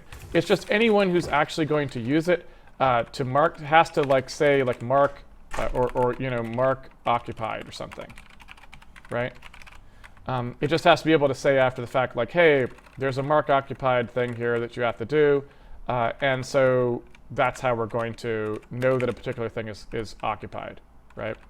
And similarly, like if we go down to the brain function here, where's that at? Getter add brain. When we go to add this thing in here, we have to do mark occupied on the hash, right? So in either case, we always have to say like, hey, the thing has to be marked as occupied afterwards. So then we just change up how these things are working. So now we have to have a thing that's like, mark occupied, and it takes an entity hash, and it's going to have to take the sim region as well. And so then what we have to do is just say, well, all right, we've got an index. The index is going to be whatever the entry is minus the entity hash, right? That's the one we're talking about. And then we just have to figure out which entry we are in the entity hash occupancy. So we would say like, okay, that index divided by the bits per entry, right, is going to be which one it's in. So this is going to be like the awk index. Right, so I'm just trying to figure out where we are in the bit pattern. And then, in addition, I would need to know the bit index, and the bit index is just going to be that awk index times 64 again, minus the original, right? The other way to look at it is it's really just the index mod 64, right? It's whatever and since that's a power of 2, it can turn that into a clean operation that's not an actual divide as well if it wants to, right? So hey, now I know the bit index and the awk index. All I have to do to mark something occupied is say that the entity hash occupancy, right, at that index is we're going to OR in whatever bit corresponds to that entry, right? And that's it. So really all we have to do there is say, okay, let's say we've got an array and an index. This code is exactly the same no matter what we do, right? So then we can say mark occupied is just, hey, mark this bit off. Here's the array. Here's the index. So now we have one that can be done in either fashion. So there's the brain hash.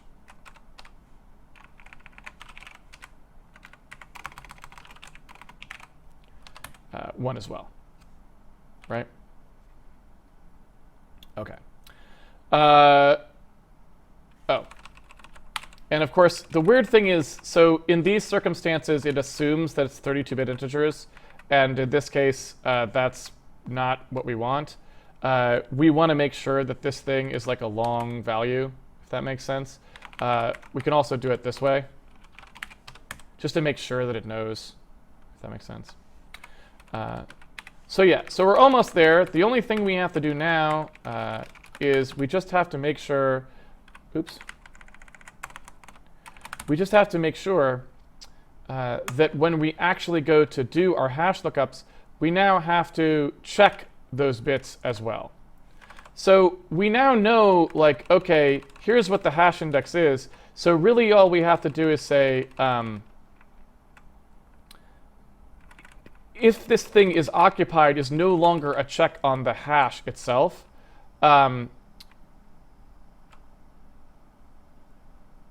Because that value is not going to be initialized at all, right? So what we have to do is say, if it's not, or like we basically have to have an isEmpty call, right? And that isEmpty call is just going to take whichever array we're talking about, so entity hash occupancy, and then it's going to take the index into the hash, right? Which would be this. You know what I'm saying?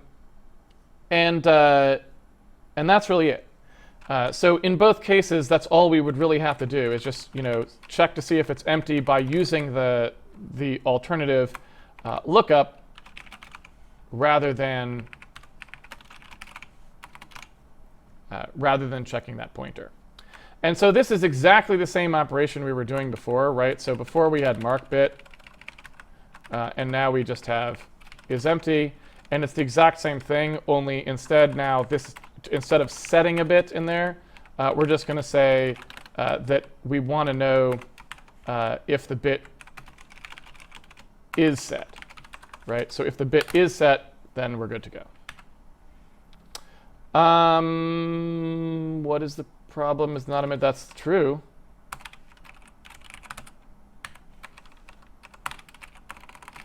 Wrong pointer.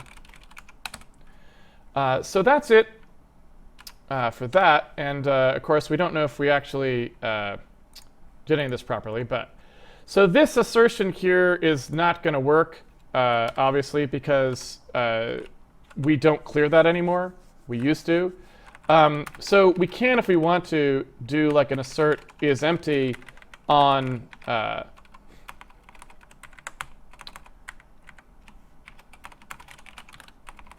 the index here, right? So we could say like, oh yeah,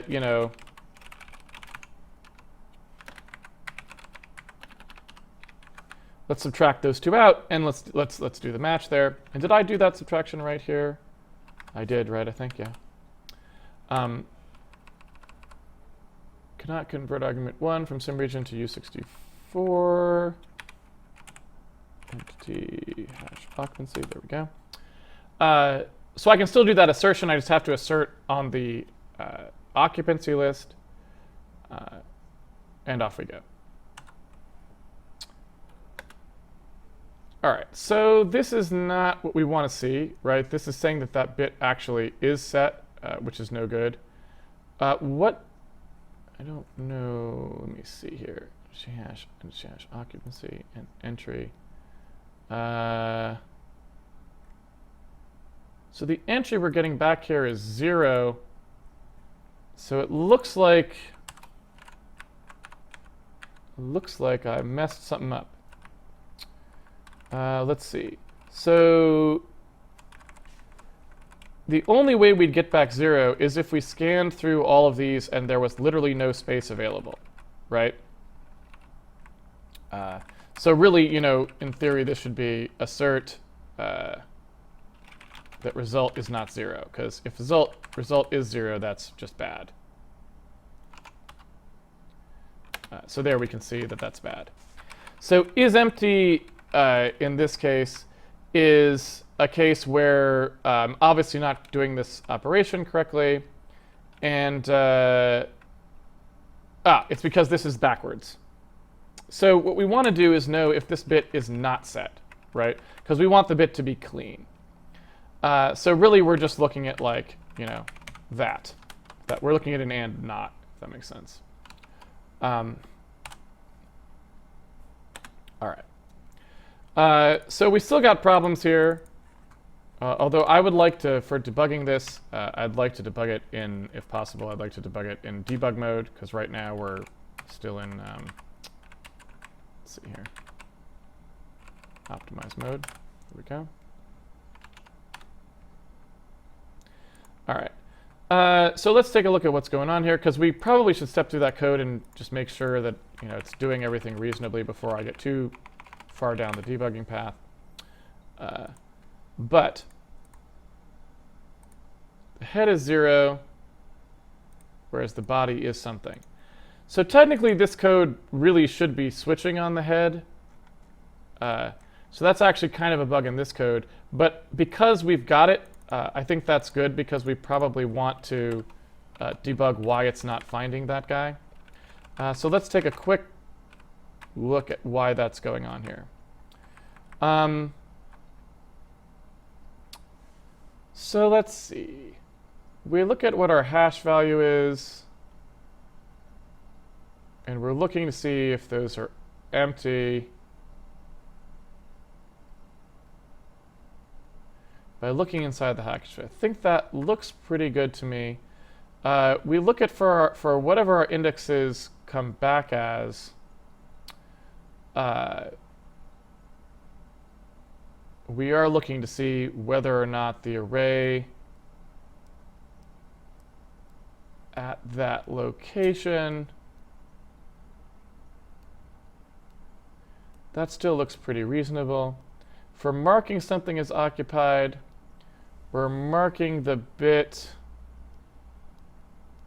that's represented by the entry offset.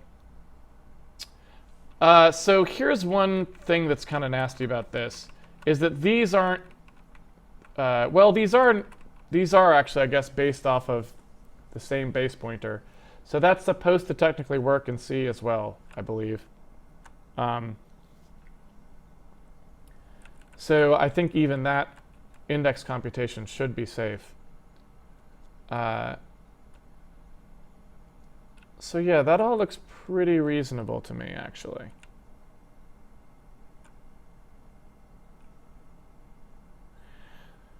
So let me take a quick look here at add entity to hash. Here's something that I want to try. I'm just going to say, can we validate the hash a little bit here? So interestingly enough, like, validating that hash appears to validate properly, meaning we can actually verify that if we ask for the thing twice, we actually get back what we were expecting, if that makes sense. Hey, so the timer sort of did work. It just, for some reason, the little dude went away. The little corner window thing. We'll have to see what, I don't really remember what keeps that thing up. So we'll have to check. But if we take a look at the code for add entity to hash here, and I stop,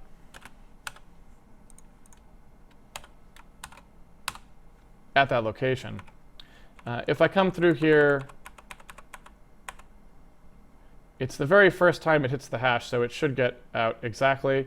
Let's see, the hash index in this case happens to be 7, which is interesting. So let's see here, hash value is 7 as well. So it's going to put this guy in there at location 7, and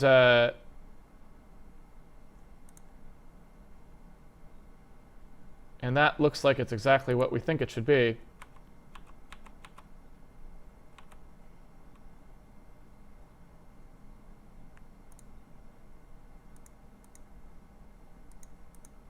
So that seems like a pretty good start. We can validate the hash even a little bit more. Let's validate the brain hash as well, because I guess the brain could also be part of it. But here's, let's also say that the test entry pointer equals the entry pointer. Well, if they're both equal to the same thing, we know that. So I guess really all I'm trying to do is verify that it points to the entity itself. Right? But I assume that's always going to succeed as well. Yeah. All right, so let's test the brain out. So that when we do get our add brain, let's see how that works. We get the hash here. We are going to return that hash pointer. If we do not have a pointer in there, we'll say, OK, put it in. So brains equals brain count, right? Record that in there. The hash pointer is going to be set to what we want it to be pointing to.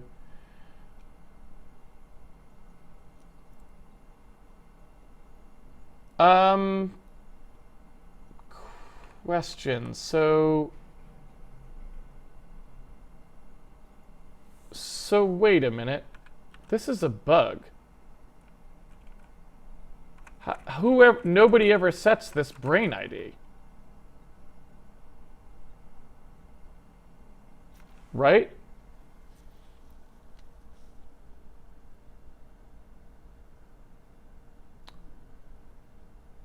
So I think this was just a bug that we uncovered that happened to not be a problem before. But that brain ID is what's getting used there, and that's never getting checked. Now, why we need it, I don't know, because the pointer would tell us the ID. We could just look through at the ID for verification, but that's messed up. So this really should have said, right, hash ID equals ID. So that's probably what the bug is, and we just uncovered one that was in there the whole time, right? So that's busted. That's totally busted. All right, so yeah, that's real weird. That is very strange that we never noticed that problem before, but that's definitely the case. Now, it does seem like I don't really know why we would need these in there.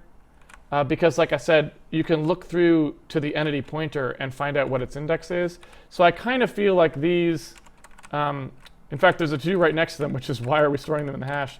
And I don't know. So it kind of feels like those should probably just go away to avoid having that problem. So I feel like what we want to do here is, now that we have that empty concept, what we can say is like, OK, the entry, instead of looking at the index value, just look at the pointer and then see if the ID matches, right? And then the same thing would be true here, right? So we just say pointer and look.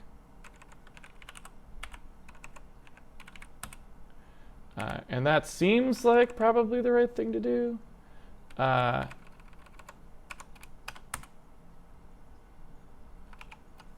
that'd be better.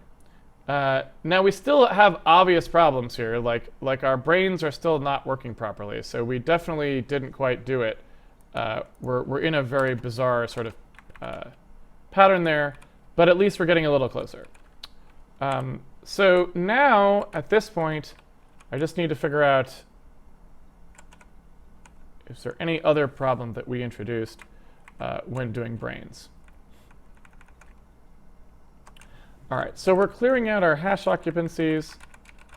So that's good.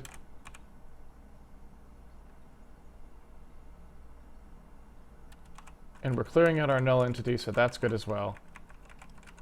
And then I don't think any of these things need to be cleared. Because they are all getting set. So I'm pretty sure everything else should be OK.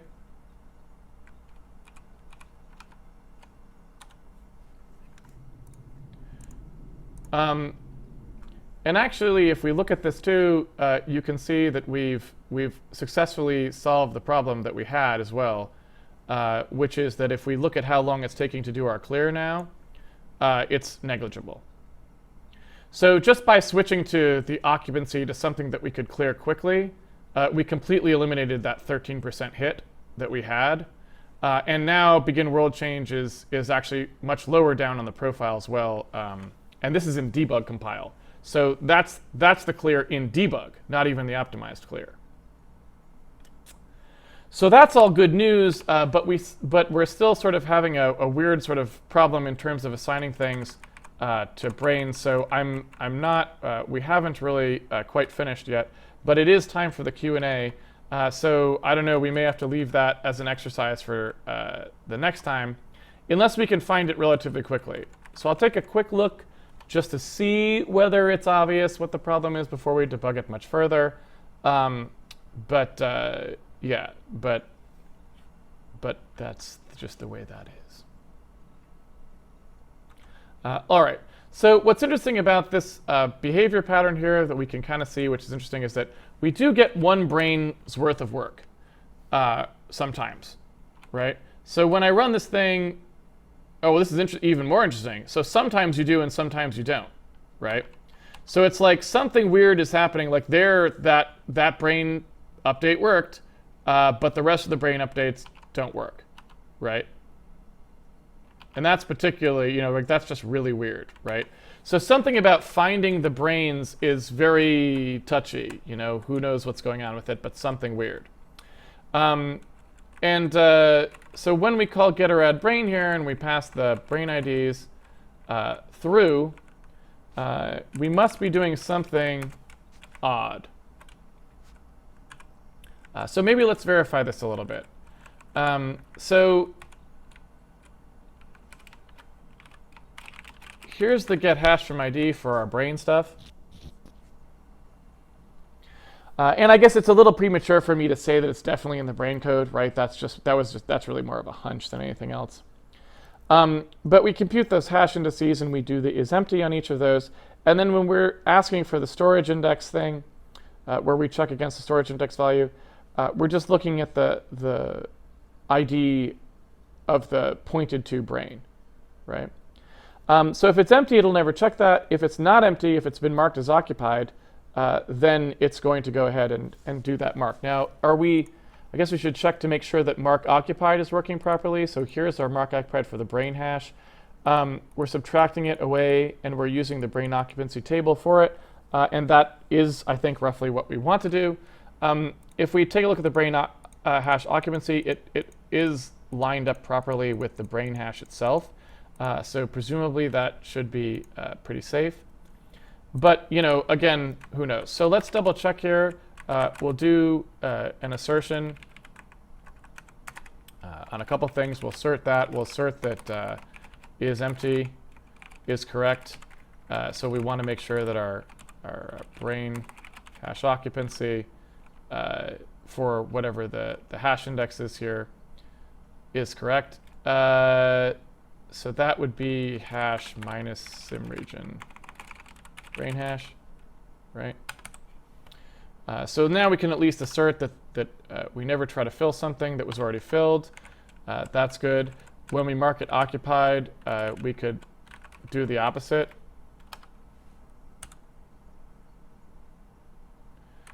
So it is marking those as being filled as well. So I'm just not sure what the problem is that we're having as far as being able to resolve those IDs. When we create a new brain, we are storing the ID and the type in there, which is what we want. But you know what? Probably we need to clear this.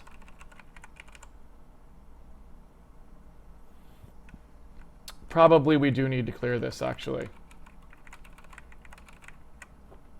Now that I think about it, because our brains...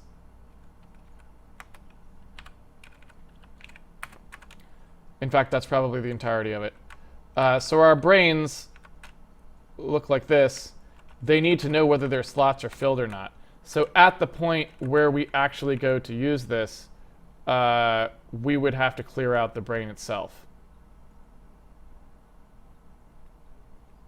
How was that working before?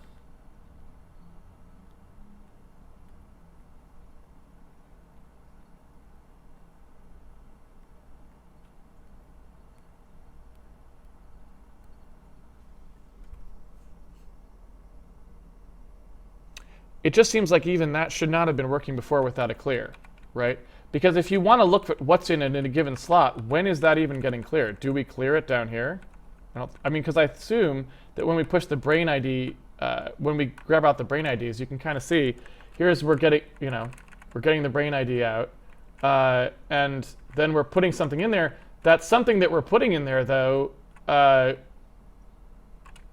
if there wasn't something to put in there, how would we even know? So it's a little bit crazy, right, that those brains are not ever getting cleared. It's just a little bit weird. So I want to see, hold on one second. I want to see what happens if we clear these first.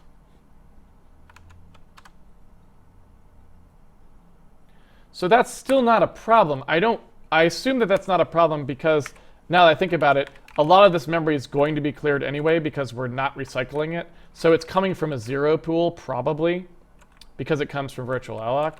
So that's probably the only reason that's working, though. I'm kind of surprised that that was working before, because you should end up getting just garbage values in there, basically. And I think we were probably just getting lucky. So when you come through here, right, it probably really, that needed to happen anytime you push one of those brains on. But that's not the only problem that we're having, right? We're still not getting, our brains are not actually getting stuff in. We're getting sort of weird behavior in here as well.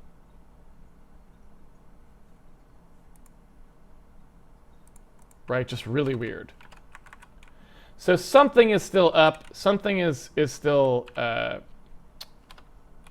in a weird state.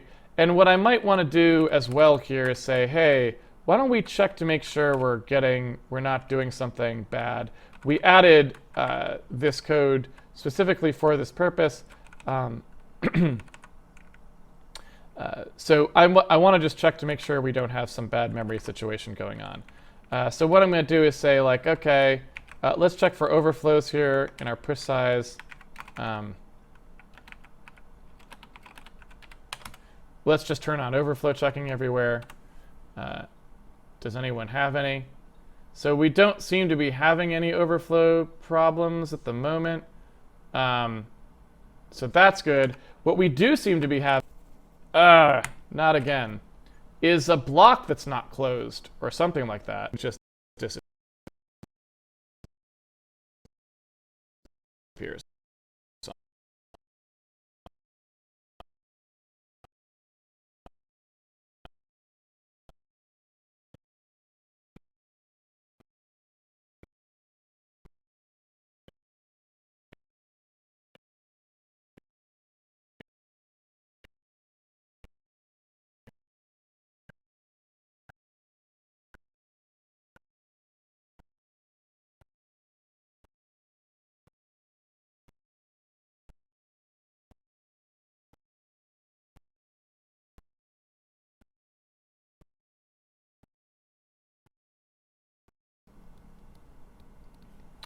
So I don't know how to come back from that.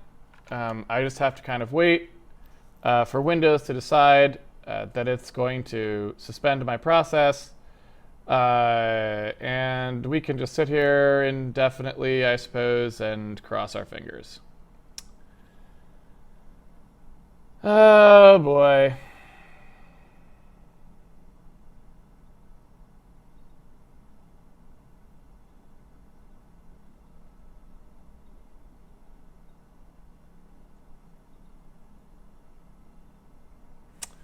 There we go.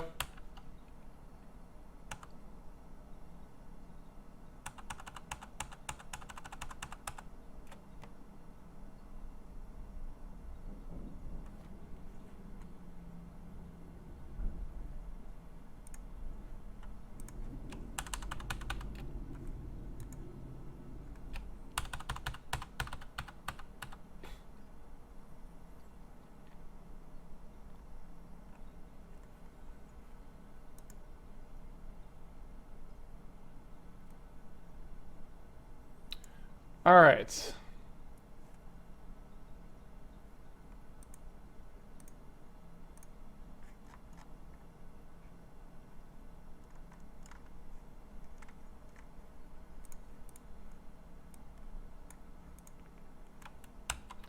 So, yeah, thankfully it eventually seems to have returned to normal. Sort of.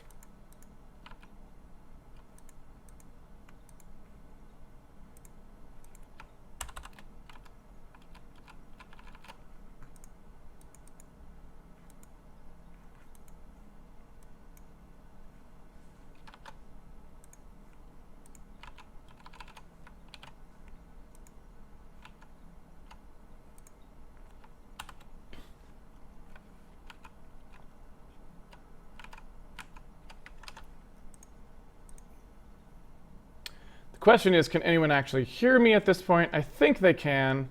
I hope they can. So yeah, what we do know from that also is that our memory block situation is kind of bizarre. So something is not getting closed, or something like this. I'm not really sure. We're going to have to take a little bit look at it. And I'm intrigued, so I'm going to go ahead and look. Turning on overflow checking, we should probably have something in there to catch the fact that if we have a memory leak, it will go forever, right? It'll just keep allocating memory from the system.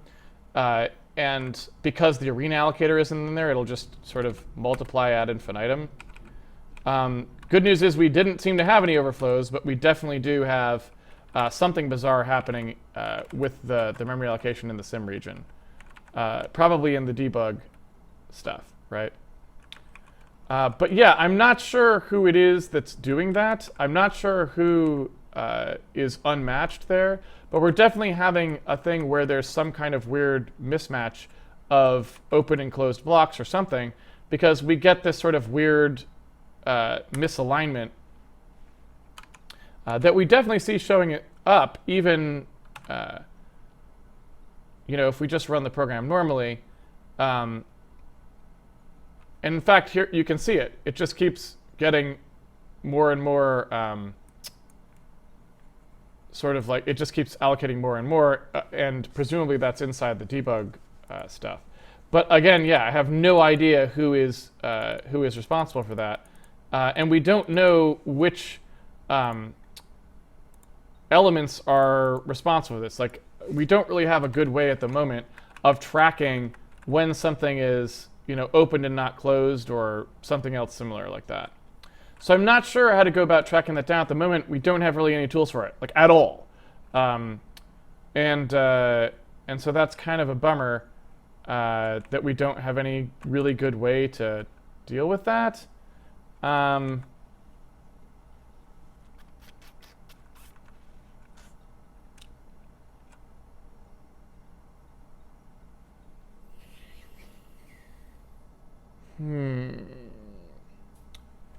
So let's start with some basic stuff here. Let's suppose that I turned back on clearing for the sim region, just temporarily, to see if there's any change. So something about the sim region itself. There's something in here that we had to clear that we were not clearing, right? So either the hashes themselves or the hash occupancy is not getting cleared sufficiently. But the hash occupancy would seem to have to. But we now know that not clearing this sim region is not sufficient. Like, if we don't clear it, we get memory use that is unbounded and bad behavior. If we do clear it, we don't. So the question is, why are we having that problem, right? What is getting cleared in the sim region that we actually care about? If we look through here, we initialize world, we initialize origin, bounds, updatable bounds, the entity counts, right? All get set. The brains get set, max brain count, brains. All of these get set. So it's really just the pointers in the entity hashes that presumably aren't getting cleared. So I guess let's start by saying, well, okay, is that really the case? Is it just that we need to clear the stuff that's in the entity hash first?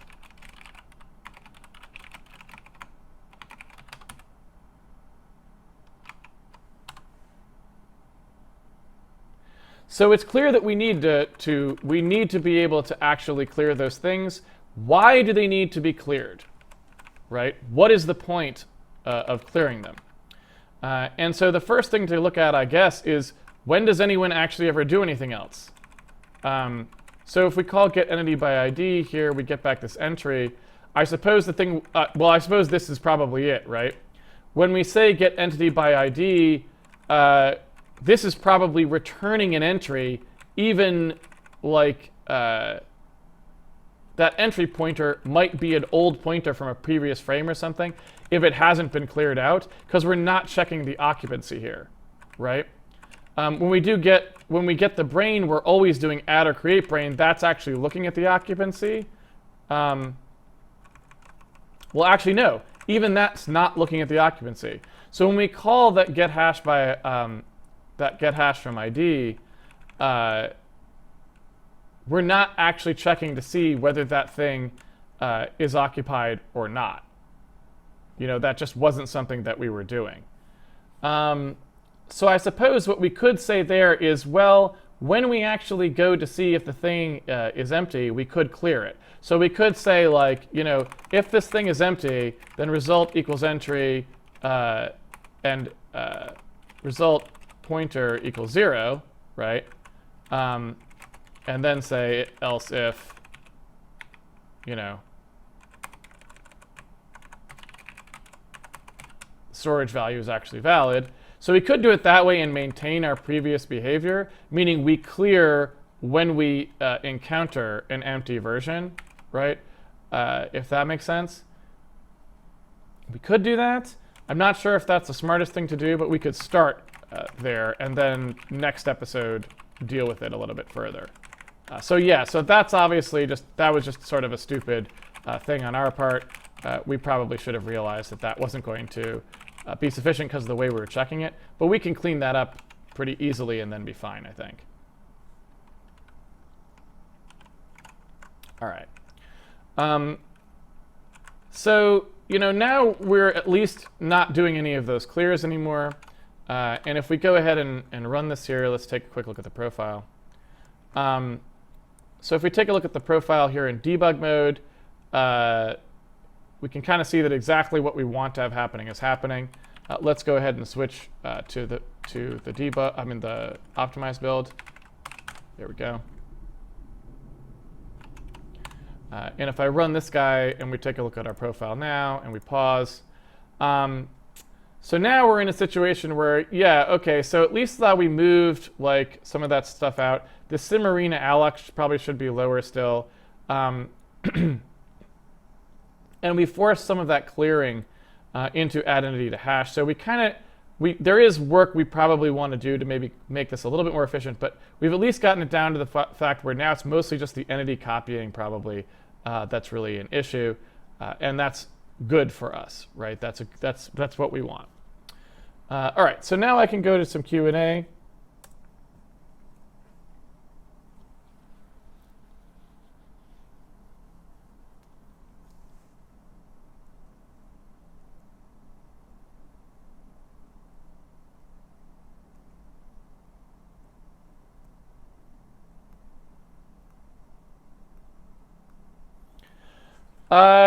Is the stream down, though?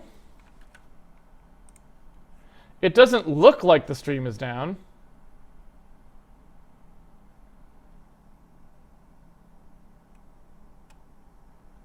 It doesn't think the stream is down, but I guess that doesn't mean the stream is actually down.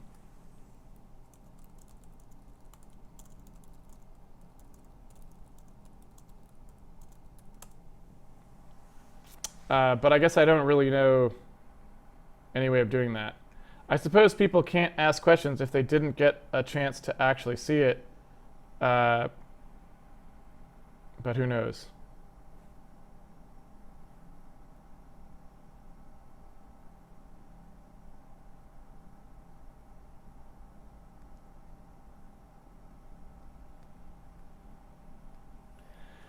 Well, I guess we will just wrap it up since the stream apparently, when the memory thing went down, I guess the stream on Twitch permanently disconnected. And there's not much I can really do about that, unfortunately. I don't think there's any way of sort of... let's see if that works.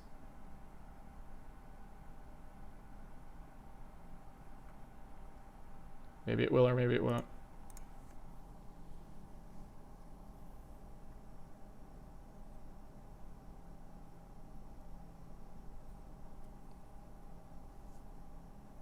So it looks like what happened, and I'm not sure why, is OBS just decided to stop streaming, even though it was still going and didn't drop any frames. So I think maybe because of the fact that when it's under memory pressure, it just freaks out. It maybe just stops streaming. I'm not sure.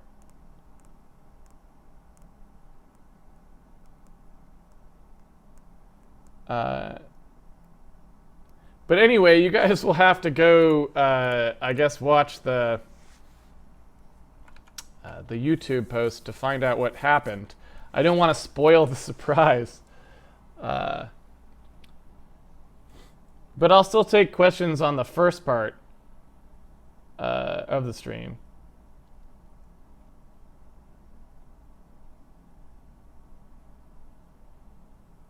And yes, I did fix the bug. So we're all good now.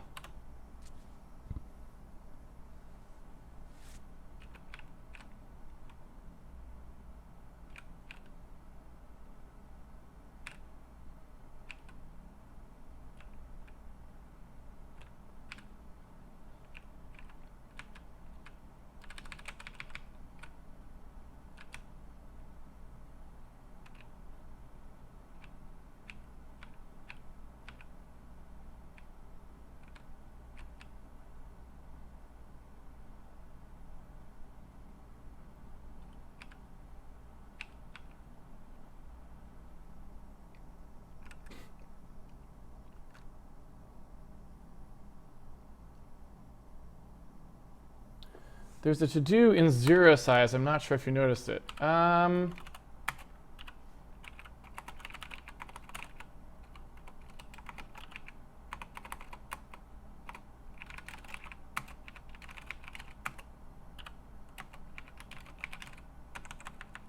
There it is. Yeah, so I feel like we kind of did verify that this is the case. So we can actually eliminate now. It does turn into a rep. So that's good.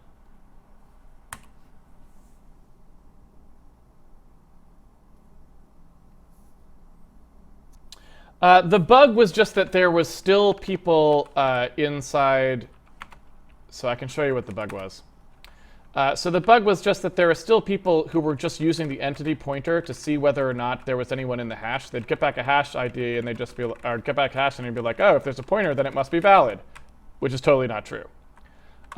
So what I did is I just made it temporarily be that when you do get hash from ID, it does do the clear when it returns someone to you, so that this will still work. But what I probably will want to do long term is make it so that this is a faster thing in general, so that you just, when it does get entity by ID, it returns, like get hash from ID returns like a bool that says whether it was found or not, if that makes sense.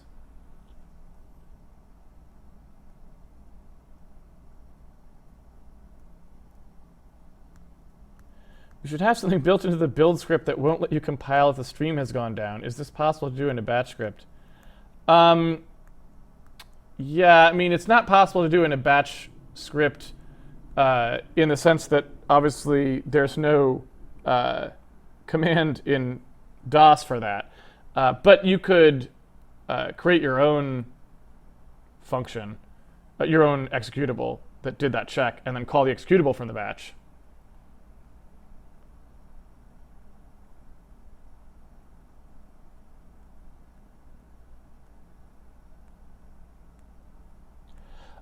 Personally, I wouldn't spend any time on that because the number of times the stream has gone down in 350 streams has been like 3.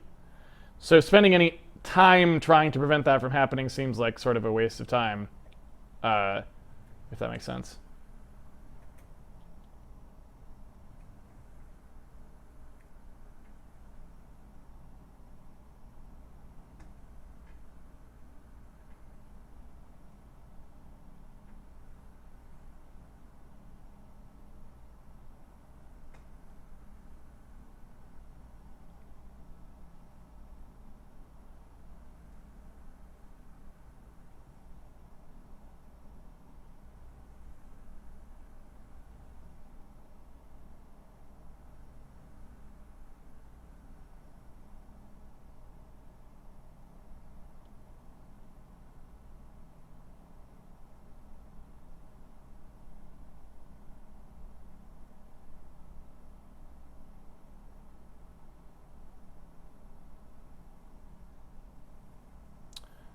All right, looks like there's no question, so I'm just going to leave a note here,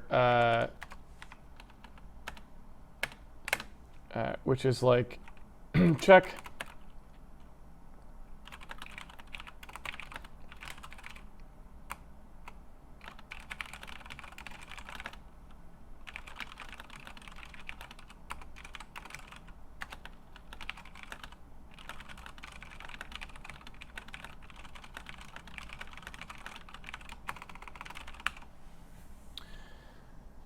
So, yeah.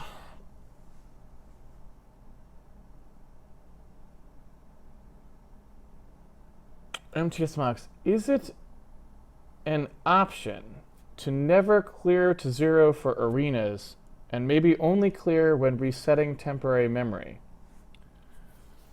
Yeah. So what we could do, for example, if we wanted to sort of make 0 clearing more of a like first class citizen, we probably could do something like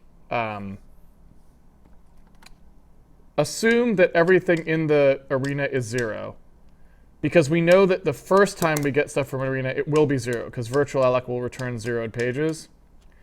And then whenever we get rid of a page, if we recycle the page, we clear it. Otherwise, we just never clear, because we'd always know that anything we got was clear. I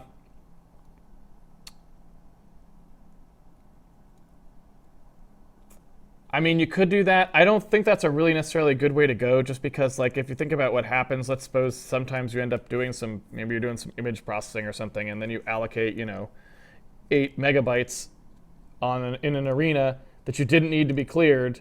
Well, now it's going to think it needed to clear that stuff, right? So I think it usually is better to just, like, have the arenas do what they do, where they maybe default to clear or default to not clear, doesn't matter. But having the code that uses them know and specify when it needs things cleared and when it doesn't, and to just clear it at that time. I don't know that there's a lot you can do beyond that in terms of making things efficient. It's certainly something you could explore, but I don't know that there's a lot you can do systemically there. I think you kind of need to notate pretty much all the time, whether you want things clear or not. So.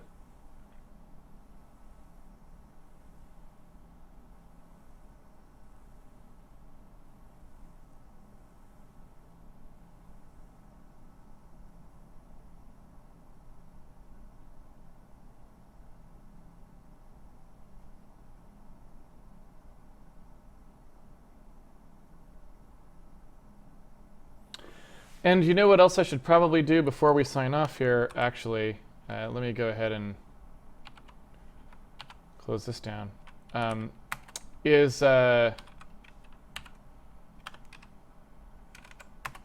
Why did the little head, like the window for the webcam thing, why did that go away? I'll be honest, I don't really know what determines that thing. So that thing, countdown window. This code is just kind of random, so I don't really know very much. I don't remember anything about how it works.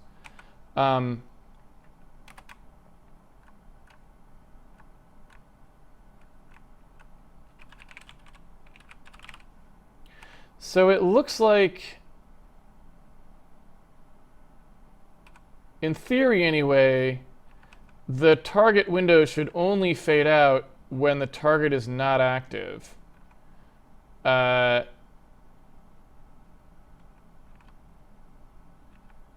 the target active, the target active should have been true.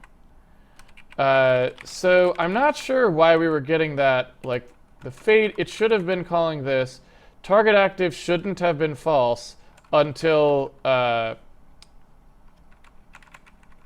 this line was true, which is the QA hour plus however long the QA minutes are, until we went into that minute is when it should have set to false. And that, you know, that should be 2 hours after start. And it popped it up correctly. So I don't really know what happened there. I don't know. We'll have to see if it happens again or if it's an anomaly.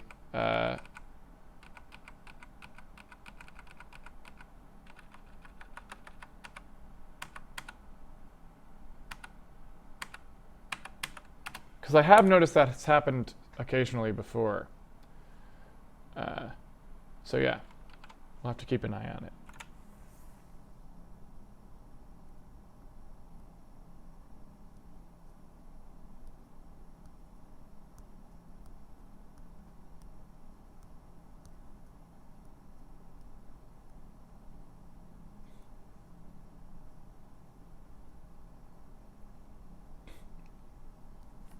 Asif Gartner, is there still a benefit to using the sim region since chunks are room-sized and simulation is room-based? Why not use chunks directly? The answer is because chunks don't actually have the data in them you need for simulation. So the reason that we have the sim region has nothing to do with the spatial aspect of what's being simulated. It's because we need to put everything into a single coordinate system for simulation, and because we want the ability to compress our entity storage when entities get very large, when the set of things that can be true about entities gets large, right? So the fact that we're aligned to rooms and the chunks are room sized doesn't really, like, the size of the chunks has no bearing on whether the sim region is necessary or not, might be the way to say it. Because the world structure is just there to stream entities in and out, and it can store them however it wants. Chunks size, they could even not be chunked. It just needs a way of saying, hey, here's a region of space I need to pull all the entities out and put them into a single coordinate system for simulation. So that's what the sim region's for. And furthermore, that decompression step right now is just a copy because we don't want to bother with it until we're ready. But further down the line, that's going to be an actual significant operation. Meaning we're going to have these fairly large entity structures, 4K per entity or something like that. And we're only going to be storing out, a tenth of that or something as the actual information for an entity. And so that step is going to be important as well. So there is never going to really be any way to simulate things inside the compressed chunk version. And so we don't want to structure the code around doing that. We always want to do like a pull out, sim, put back.